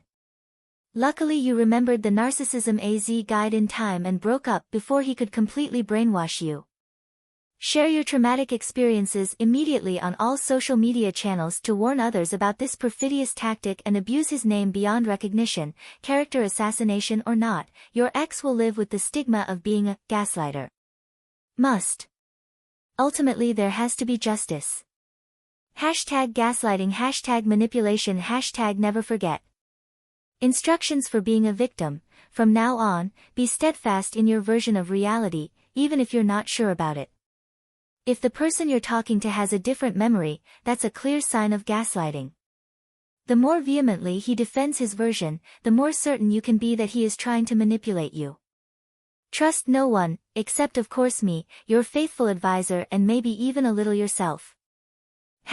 #truth is relative, #my truth counts. Hypocritical hoovering. Definition: named after a well-known brand of vacuum cleaner, the creator of this pun is a true genius, don't you think? Hoovering is your ex's desperate attempt to suck you back into his toxic orbit after you rightfully upend him, that horrible narcissist thrown out of your life and disposed of like he deserved. Example: your ex sends you a text saying that he missed you and that he made a mistake by not treating you like a full-blown, purebred narcissist and treating you like a second-class citizen. He even wants to meet with you to clarify everything and explain to you in detail how wrong you are and how sorry he is that you now think of him as cold, manipulative, compassionless, self-absorbed, and in the worst possible way you think you are a personality-disordered narcissist because you find it difficult or impossible to deal with the situation and the emotional stress after your separation and would therefore recommend professional help. Is hoovering. He just wants you back so that he can torture you again, destroy you psychologically with his mind games and make you apologize for something that is not true and which he then uses again to get what he wants. Post screenshots of your conversation in the Narcissism Victim Support Group and warn everyone about his manipulative Hoover maneuvers. Don't forget to do so. Mention that it doesn't surprise you at all and that it would be typical that just as a manipulative narcissist and control freak as he does, he would be the very last person on earth you would let get close to you again, and you have zero pity for him. Even if he talks about his supposedly deepest emotions and sincere feelings, he's probably lying again anyway. Instructions for being a victim: view every contact from your ex as a hostile act. No matter how nice he acts, he just wants to drag you back into his toxic world of lies, betrayal, unpredictable tantrums, insurmountable problems, and arguments. And don't forget, he can't change. Narcissists are invariably evil, flowing with an inexhaustible, black well of pure malevolence, everyone knows that, after all. Scheming isolating. Definition: your ex's systematic tactic of separating you from your friends and family in order to make you completely dependent on him and therefore controllable, without realizing that you have already seen through his strategy and that it suits you only too well. Because if you're completely honest, the constant interference of your friends in your relationship and their gossip about your ex eventually became just annoying and, above all, a disruptive factor. Example: your ex suggested spending a cozy evening together instead of going to a loud, crowded bar with your friends. And at the last game night with your family, he actually had the audacity to only focus on his advantage instead of yours in order to then win, instead of placing himself in second or third place in a sporting and fair manner, but in any case behind you. Classic isolation tactic. He wants to cut you off from your social network in order to have you all to himself, only to eventually dump you after years of psychological and physical torture and replace the relationship with the next affair. It's lucky that you've already seen through his diabolical plan. Share your findings with your friends immediately and warn them about your heartbreaker ex. Instructions for being a victim: maintain minimal or no contact at all with friends, relatives, or other people who have formed their own, possibly non-narcissistic impression of your ex-partner, and from now on completely lose yourself in the self-fulfilling prophecy that all men are bad anyway and just want to manipulate and control you. But justify this by saying that you were controlled and emotionally dependent and lulled by him, and celebrate your role as a victim until the bitter end. Pathetic Jekyll-Hyde syndrome. Definition: the bipolar disorder of the common narcissist, thanks to which he can change his personality like his underwear and appear as both a cold-blooded, empathic monster and a sweet Prince Charming. It's just stupid that you've already figured him out. Example: your ex is the epitome of a true gentleman. In one day, reads your every wish and is already planning your future together, secretly books a holiday trip to the Mediterranean for both of you and prepares you your favorite dinner while he's ice cold the next day.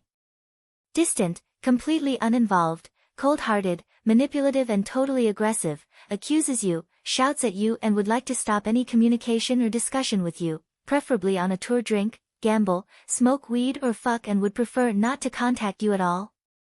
Then don't get a dog, but rather a bipolar disorder like the mean, narcissistic manipulative partner likes. Instructions for being a victim: declare this behavior Jekyll-Hyde syndrome and refer to it in every discussion, no matter what your ex says about it. Because it's not about what your ex has to say, it's about your feeling and your intuition, which warned you about your ex and exposed his true colors, being right, no matter what the cost, no matter what whatever he has to say about it. Because what can he think of? And if he starts to defend himself against this accusation or even call you crazy, diabolical Darvo will of course come into play again. Full-time sacrifice: the letters K to M are already waiting to conquer the world with their manipulative power and show the common people the mirror until they start crying. Calculated cognitive dissonance. Definition: your ex-partner's perfidious ability to drive you crazy through contradictory statements and behavior.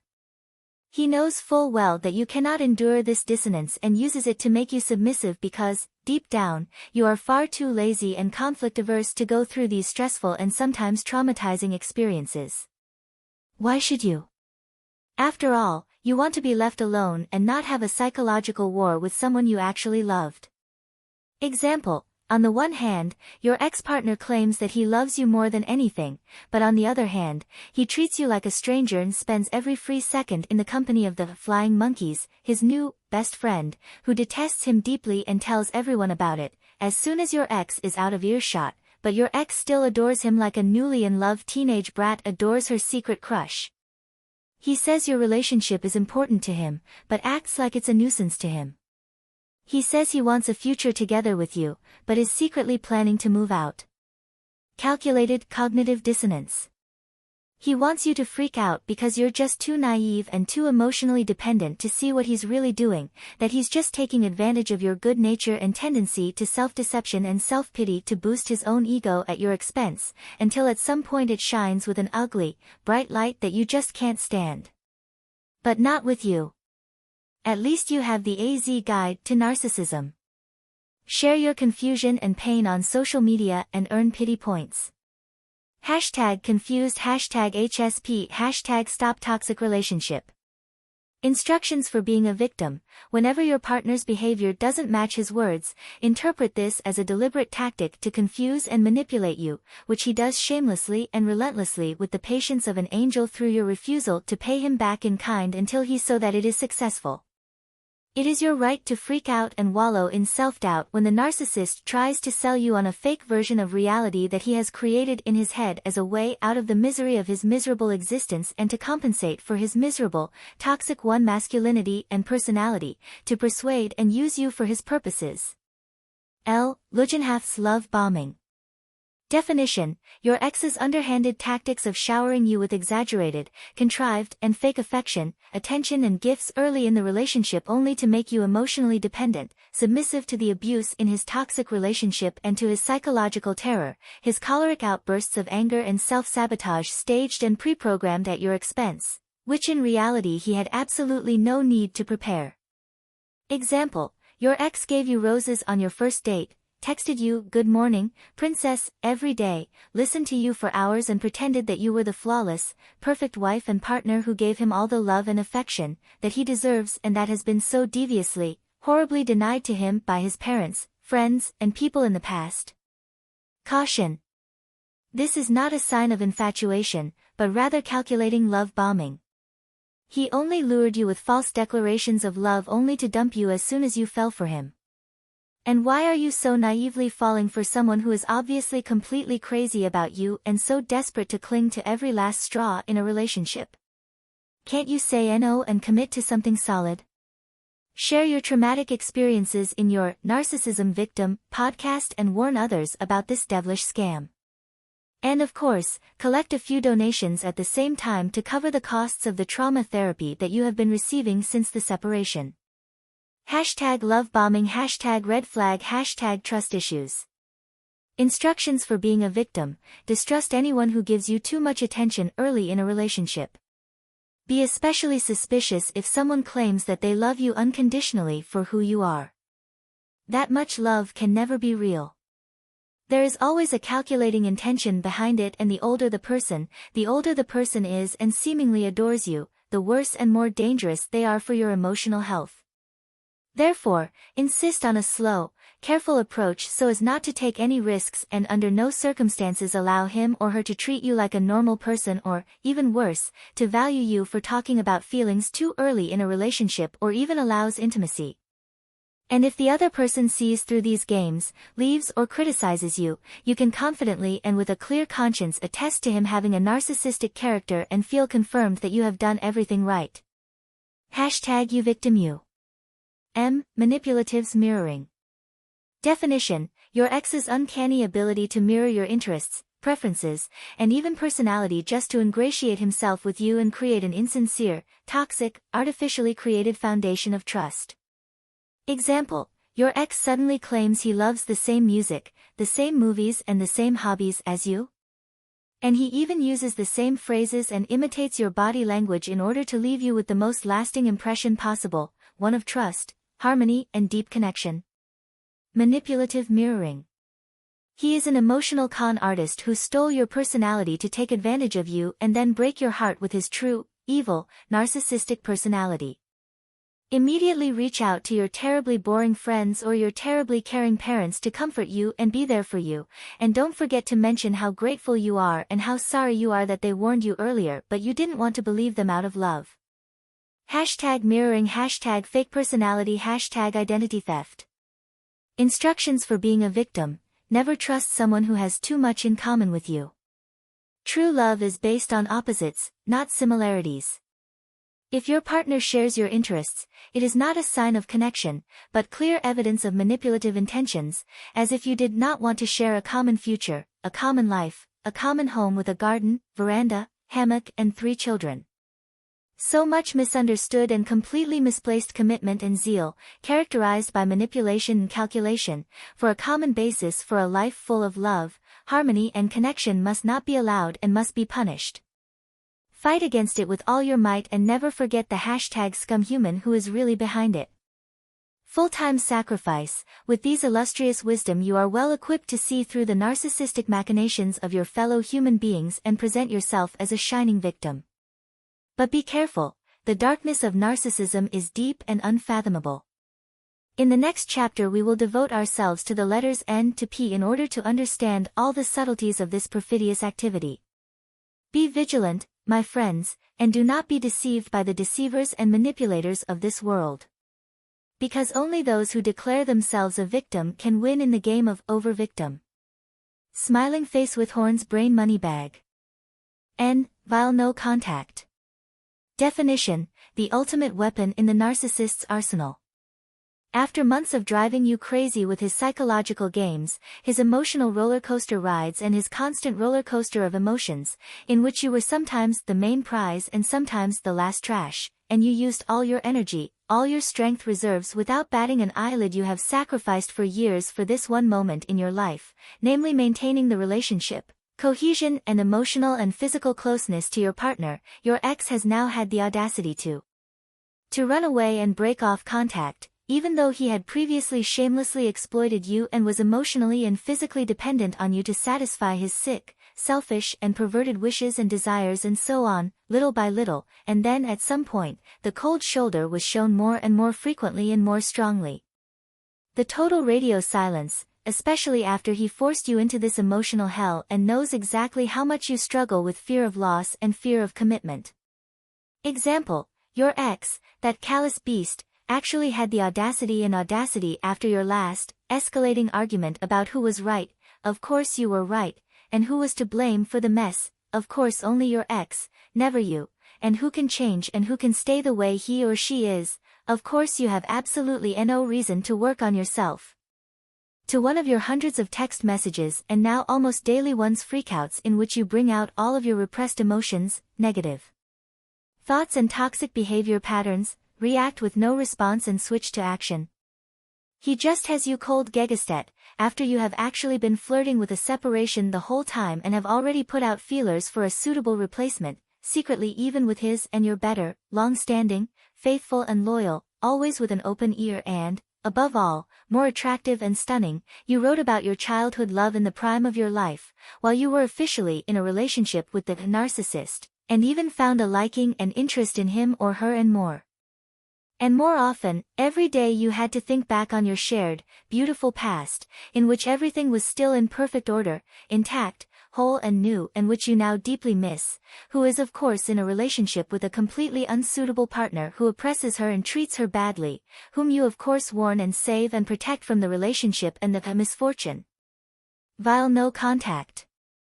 How dare he ignore you like that after he made you engage in this ruthless, revenge-driven behavior in order to feel better, more understanding, more adult, more mature, smarter, more self-reflective, more rational, more in control, more superior, and you to blame you for your emotional outbursts so that you feel guilty and come crawling back. He is the devil personified, who has actually managed to convince you of his supposed evilness through his perfidious, psychopathic behavior and his feigned arrogance. Poor you. You're lost in a world full of narcissists and emotionally immature egomaniacs. Immediately post a long statement on Instagram about the meaning of letting go and self-love, even if you basically have no idea what that even means, of course addressed to all the assholes out there and especially to all the cowards and lousy narcissists and psychopaths of this world.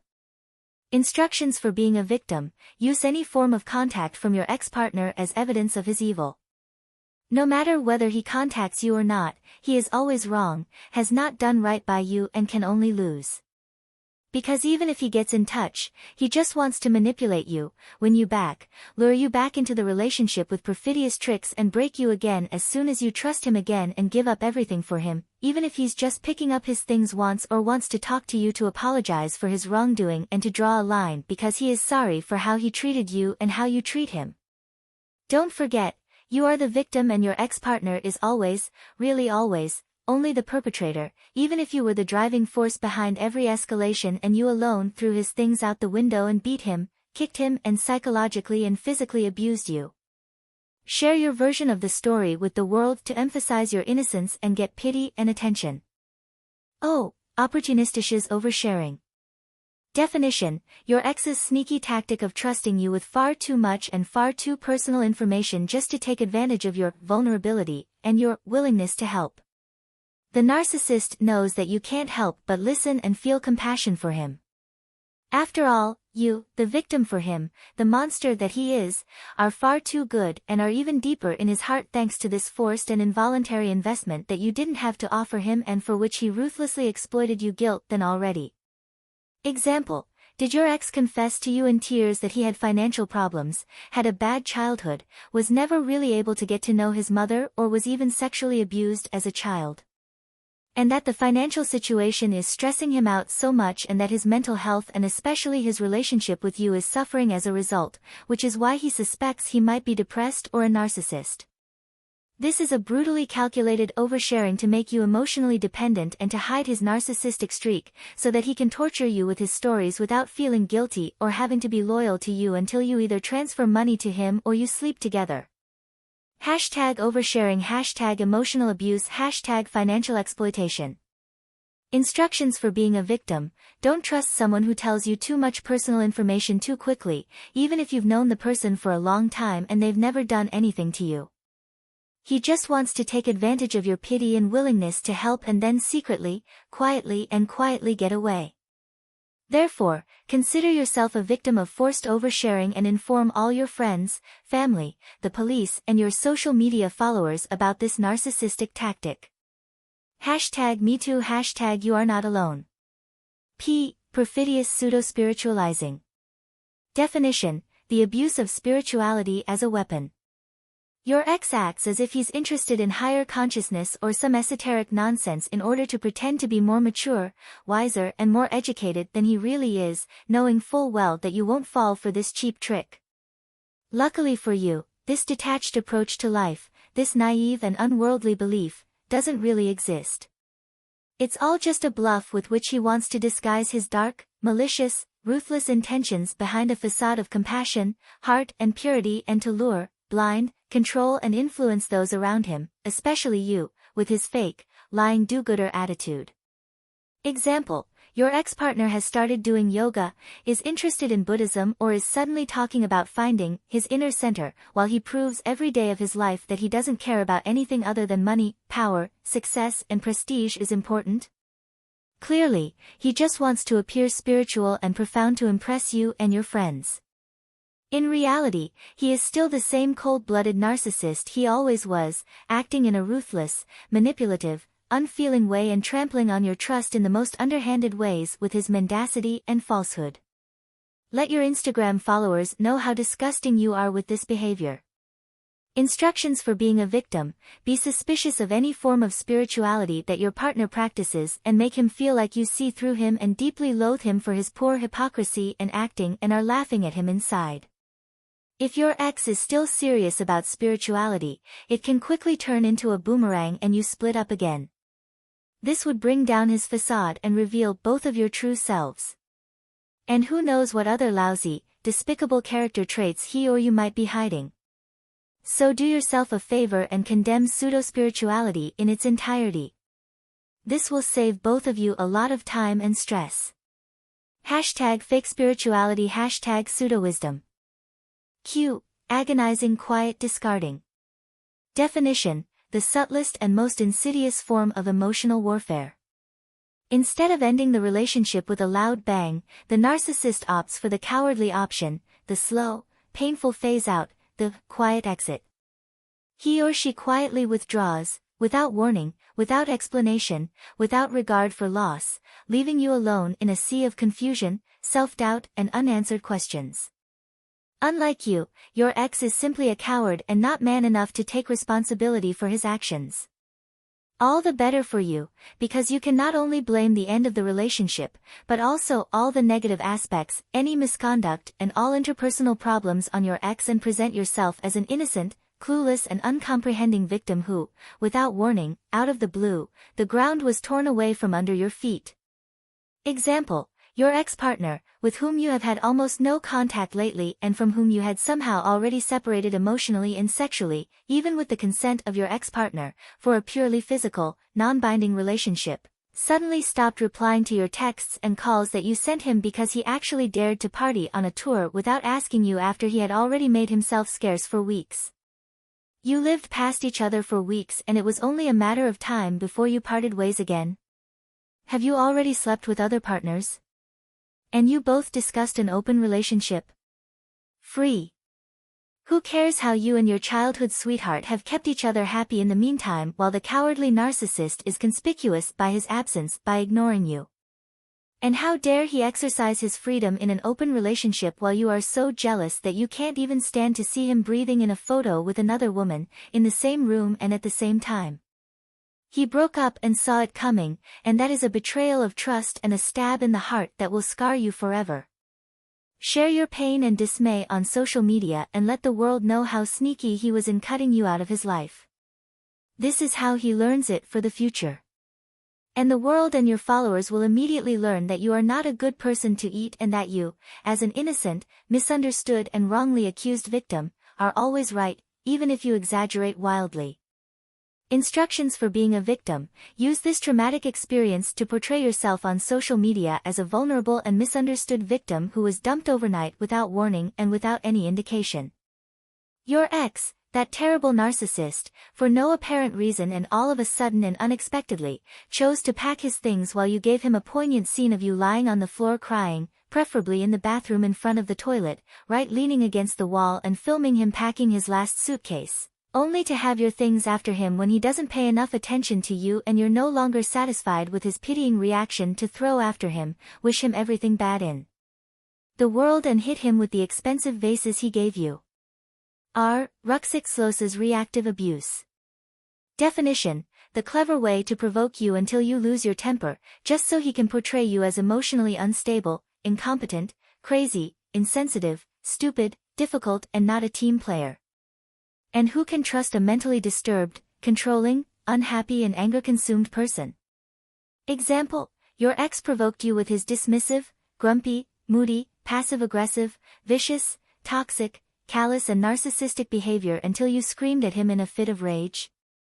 And because it was all too much for him, too tiring, too emotional and he wasn't a match for you psychologically, as he said in tears while you stood in front of him seething with anger, he avoided you, and not to say fled. However, instead of running away or leaving the country himself, he remained rooted to the spot like a petrified deer for just a few weeks while you frantically searched for another outlet where you could emotionally charge him.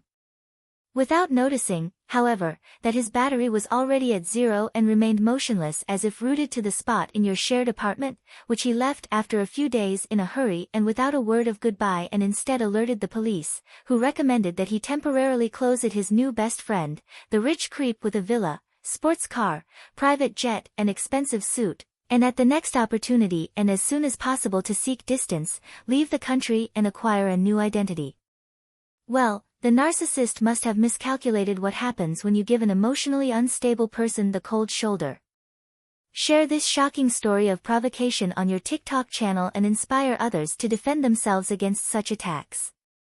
#reactive abuse, #provocation, #you made me do this. Instructions for being a victim: realize that you have absolutely no control over your emotions and behavior. You are defenseless against your feelings. You were triggered and you couldn't help but explode. After all, it is your right to allow yourself to be provoked by your counterpart and to lose control. After all, you were born as a human being and not a machine and you have the right to be angry, mad, uncontrollable, to throw things around, to freak out and threaten your ex with murder, for your position and your beliefs to emphasize and above all to make it clear that you have absolutely no intention of changing in any way, no matter what happens and what he or she or the police and your friends say or advise. Don't let people criticize you for your authentic reaction. After all, you're not made of sugar and you don't need a psychiatrist. It was your ex who pushed you to the edge of the abyss and is then surprised when you take not just one step too far, but several steps too far. Your own fault. And if you can't hear, you have to feel. #so emotional. Subtle scapegoating. Definition: the devious art of blaming the victim, i.e. you, for everything that goes wrong. Example: Your ex-partner's boss fired him because he was late for work, insulted customers, and he secretly wanted to steal company property and sell it on the black market? No problem. It was your fault anyway because you annoyed him so much in the morning with your whining, your constant nagging and your demanding and controlling nature that he came to work overtired and had no energy to deal with the customers. His boss, who was always funny anyway and looked down on him and looked over his shoulder, had to deal with it sensibly and, out of sheer desperation and helplessness, fell into a deep depression that forced him to sacrifice himself and his masculinity on yours to let family legacy pass away. And why? Of course, only to soothe his troubled, self-doubt-plagued soul. After all, you, as a woman, are the actual cause of his toxic, inappropriate and illegal behavior, so you are also to blame for the situation, and he can't help it the way he behaves. Ultimately, it is your responsibility to control and regulate his emotions. Instructions for being a victim: face it, you are the cause of your ex-partner's behavior. Stop trying to change him or even control him and blaming him and those around you for everything. Especially not when you've messed up something and can't or don't want to admit guilt, so that your own inadequacy doesn't allow you to slip out of the slippery image of the perfect girlfriend that you find so pleasant and that you've forced on others for years and to the point of excess through shameless lying and pretending and taking advantage of your friends and your social environment. Under no circumstances can you project your pathological, unreasonable, and incredibly selfish behavior onto others or pass it on to those around you, and you should finally realize that not everyone is as stupid and naive as he is to accept everything and hand it to you on a silver platter to serve to buy his peace of mind, as your ex did for you for far too long and endured without complaint, just to keep you happy and with your forever ones dealing with angry outbursts until he realized his fatal mistake and dropped you like a hot potato. Tell the world your version of the story to salvage your reputation and your damaged self-image, and portray yourself as a victim who has suffered terrible suffering and injustice just to garner the compassion, interest, and recognition you crave, you long for and depend on. This is the only way you will overcome the emptiness and loneliness inside you, which drives you crazy without an ever-growing influx of admiration and would kill you from one day to the next if it were denied to you. Full-time sacrifice. Are you ready to decipher the last letters of the victim ABC and obtain your About Victim diploma with distinction? The letters T to Z await you in the next chapter. Get ready for deceptive triangulation, outrageous subliminal devaluation, and mendacious victim blaming, and the crowning glory, cynical faking of the future. The over-victim wisdom knows no bounds. Smiling face with horns, brain money bag. T. Deceptive triangulation. Definition: the narcissist's sneaky tactic of bringing a third person into the picture to unsettle, make you jealous, and ultimately manipulate you. The third person can be a new admirer, the best friend who suddenly spends a suspicious amount of time with him or her, or simply another person who he or she attracts with his or her charming demeanor and skillful acting and talent to take advantage of other people's feelings without batting an eyelid, to win them over and to wrap them around their fingers, and with whom he or she can freely flirt around and give you the cold shoulder at will and according to their mood and can turn away from your eyes. Example: your ex-partner, from whom you separated in an argument a few days or weeks ago because he oppressed you and drove you into a corner with his domineering manner and you had to painfully live out and defend your desire for freedom, posts on constantly take photos with a new, naturally breathtakingly beautiful, intelligent, lovable and celebrated person in order to trigger your sore fear of loss and hurt feelings and to get back at you by any means possible. He's laughing in these pictures, appearing in a good mood in public, going out instead of just sitting around at home like he usually does, drinking and gaming online while you scream at him and complain about his disgusting, toxic and inconsiderate behavior towards you and those around you complain too. And, even worse, you've suddenly been replaced by a new, flawless partner, a new best friend, or a new, perfect reflection of yourself that your ex just happens to be carrying with you. This is triangulation. He's just using this person to make you jealous, manipulate you, and throw you off.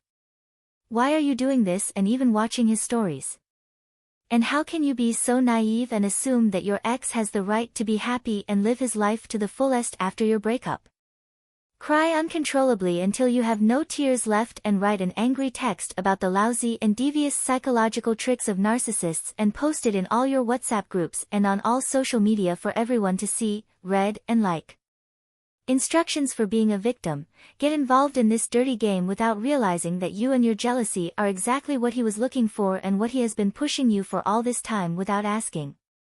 Analyze every little gesture, every little look that he shares with other, preferably attractive people of the preferred gender, and make it clear to him that he is trampling on your feelings.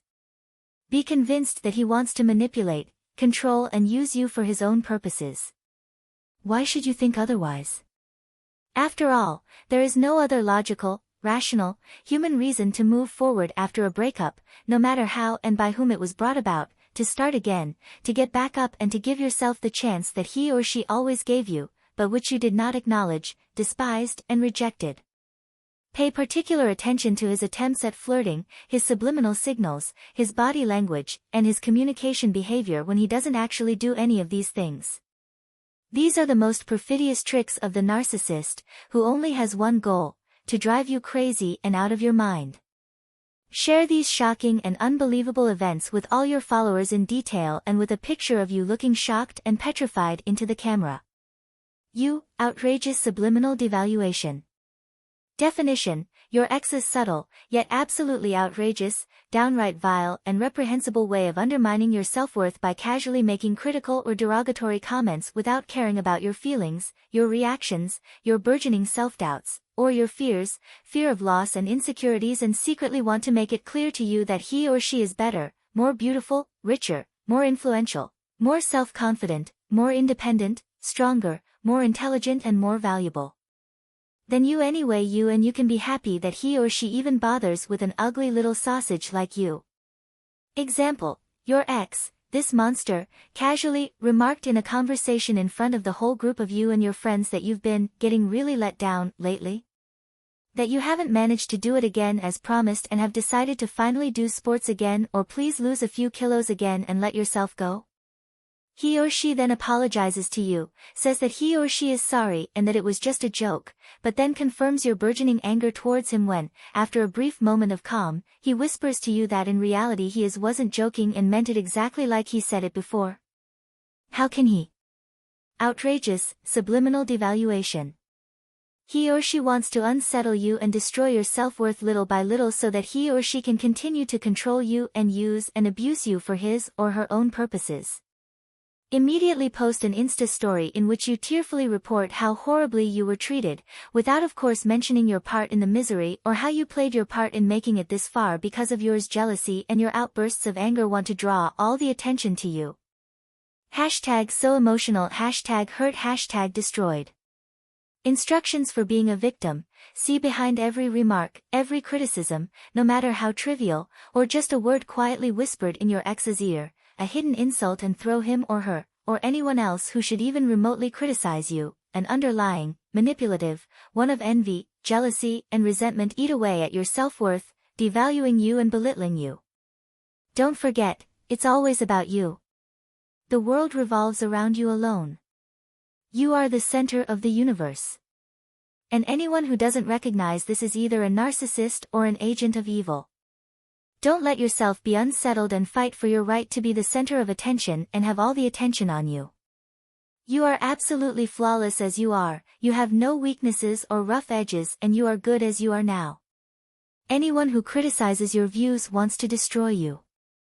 Defend your right to pure self-love, and don't forget to share this heroic and virtuous character trait with all your followers. Praise yourself for your commitment and pat yourself on the back because you are worth it. Lying victim blaming. Definition: the height of impudence.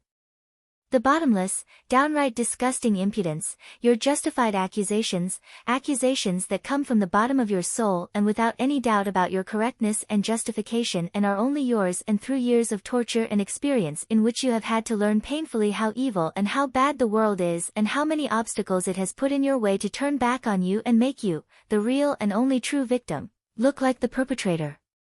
Example: you have actually caught your ex-partner, who had sworn to you that he would be there for you and do everything for the relationship, which he vehemently denies, several times a week in the act, after leaving your shared apartment at parties or flirt with other women while online dating while sitting at home, lonely and abandoned?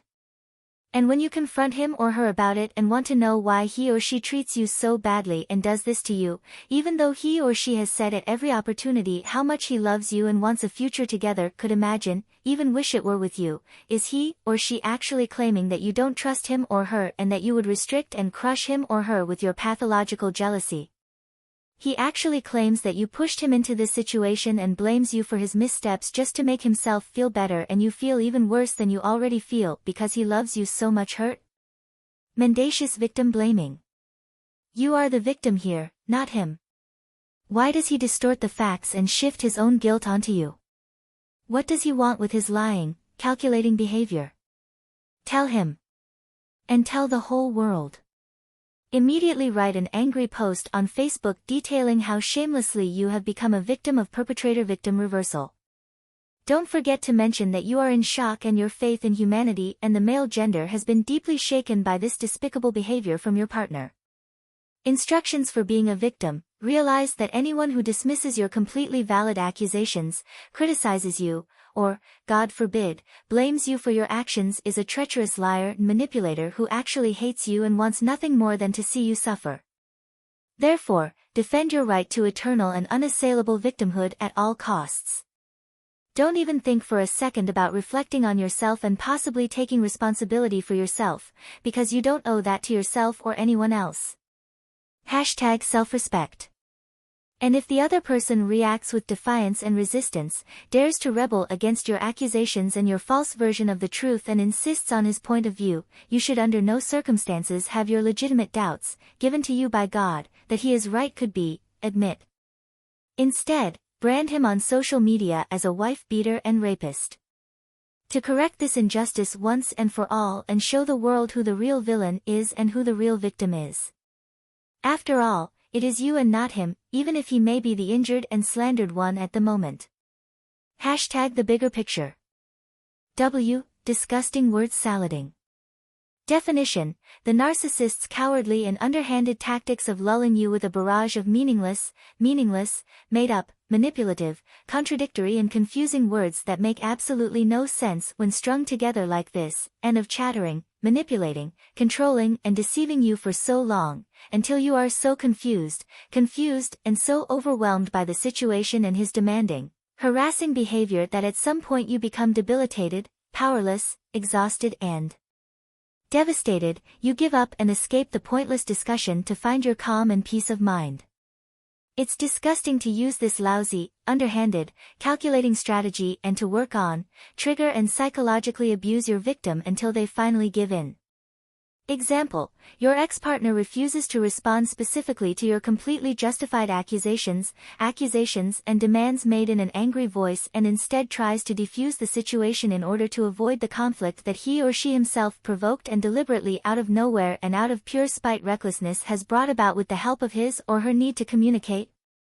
He tearfully asks you to finally talk calmly and objectively about your uncontrolled jealousy and anger, your fear of loss, your tendency to excessive control, the constant interference in his affairs and your exaggerated, baseless criticism of him as a person. He understands yours no problem, he hasn't been guilty of anything. Things can't go on like this, and if something doesn't change soon and he doesn't finally feel like he can breathe and live again, will he have to break up?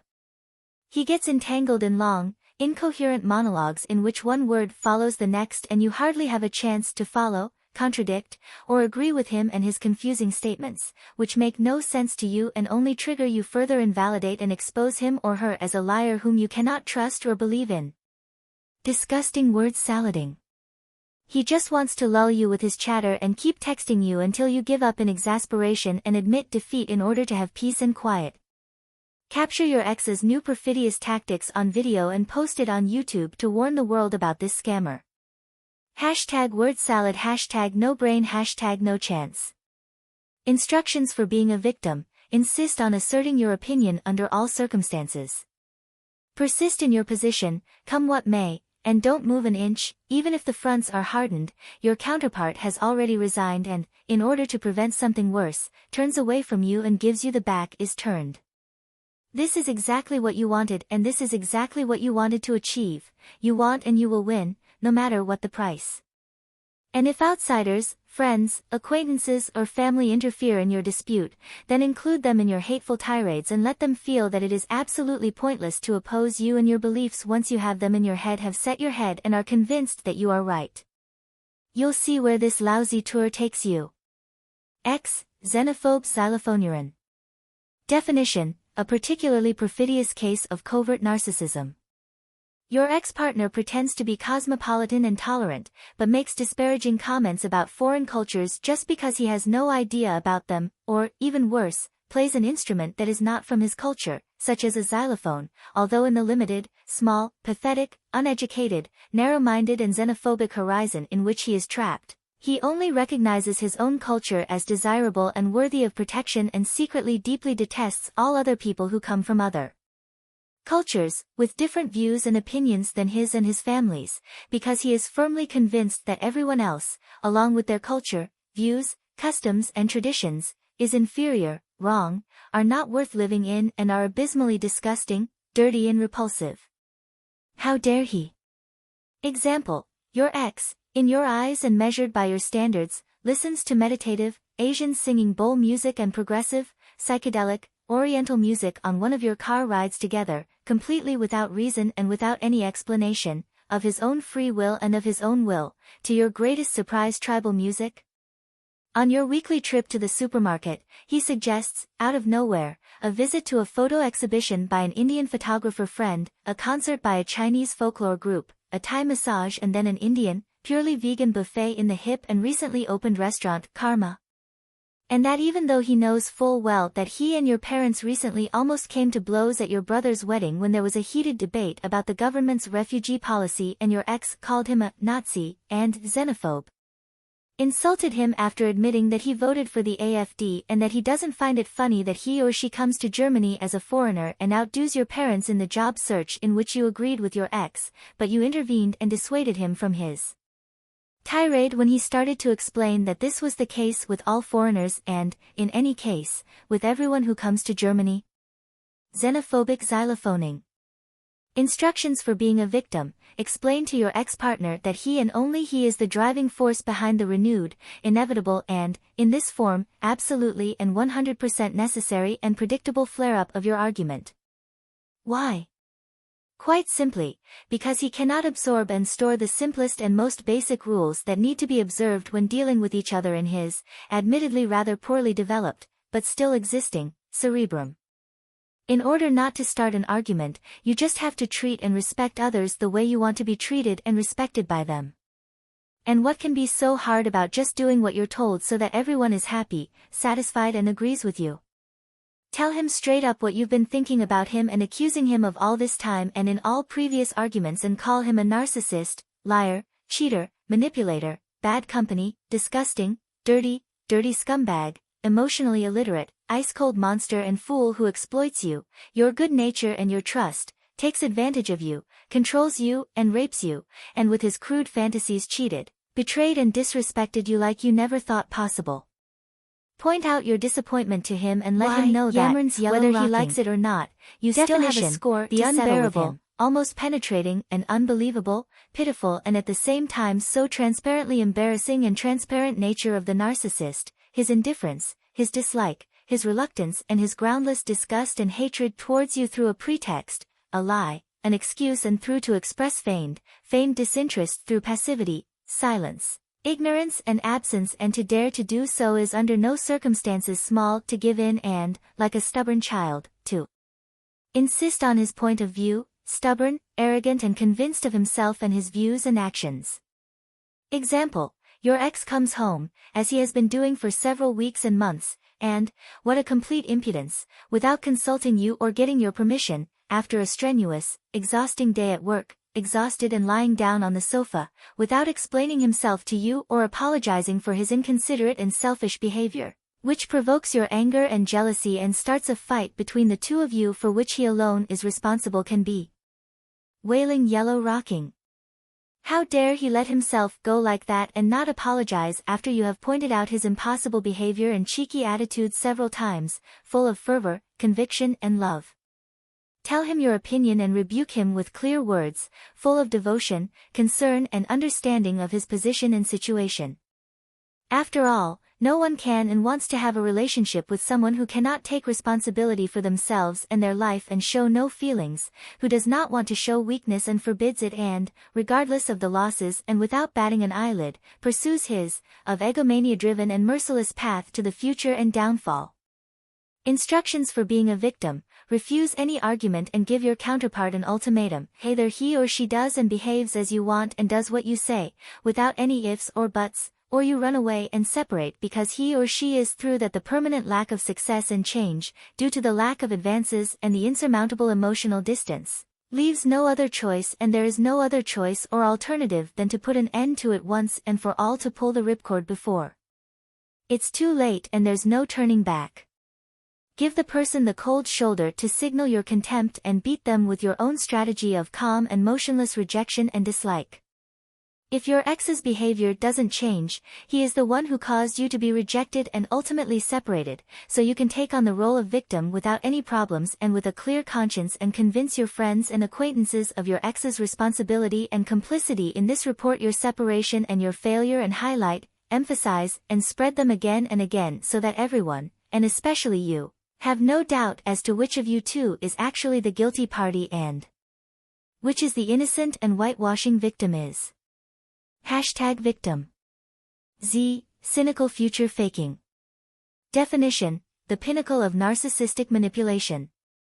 Your ex acts as if he or she were planning a future together with you, imagines the most absurd future scenarios, spins his own ideas and allows himself to be guided and blinded by his fantasies, when in reality he or she has long since broken up with you, broken with your relationship, and in reality planning to live his puny, little, pitiful, miserable, self-doubt plagued and dependent, lonely life without you, which you will never allow will.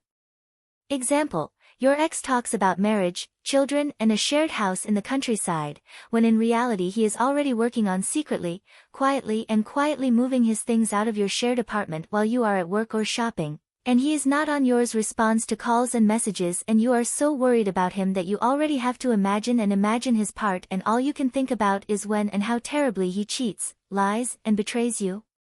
Cynical faking of the future. He just wants to lull you into security so that he can then let you fall even harder. Share this egregious breach of trust with the world and brand your ex a cheater, liar, and manipulator. #future faking. #emotional abuse. Instructions for being a victim: never believe in a future together, but see through the lies that he tells you because his parents, his environment and his psychiatrist, and secretly from you, his environment and his work colleagues, who talk about him behind his back and in front of the entire team, blaspheme, is forced to create an illusory world that neither suits him, his masculinity, his ego and his exaggerated, toxic manipulative personality, nor his actual goal, an amicable, loving separation corresponds and is fair. He does it because he can't help it and because he knows that without you he can't be the person he thinks he is in reality, and without you he pretends to be. #victim. Full-time sacrifice. With this expanded victim lexicon you are now finally prepared for all eventualities. You have seen through the perfidious machinations of the narcissists and can now devote yourself to the ridiculousness of their supposed victim role without blushing and without having to have a guilty conscience. Because, as already mentioned in the first part, only victims have the right to be heard, and through the publication and display of their suffering, through the spreading of fear and terror of a supposedly toxic partner, and through targeted, calculating, manipulative, dishonest and lying, but somehow and at some point and with a lot of imagination understandable and well-intentioned behavior and influence on others, which is the flaw of the good and holy, to experience recognition and generate followers and thus make money in a perfidious way, just as a true scumhuman should. Smiling face with horns, brain money bag. Never forget, you are the victims, the others are the perpetrators. And in a world where everyone wants to be a victim, the most successful are those who complain the loudest, lie the most, manipulate the most ruthlessly and sell their suffering most convincingly. Get ready to build your digital empire and flood the world with your truth. The over-victim revolution has begun.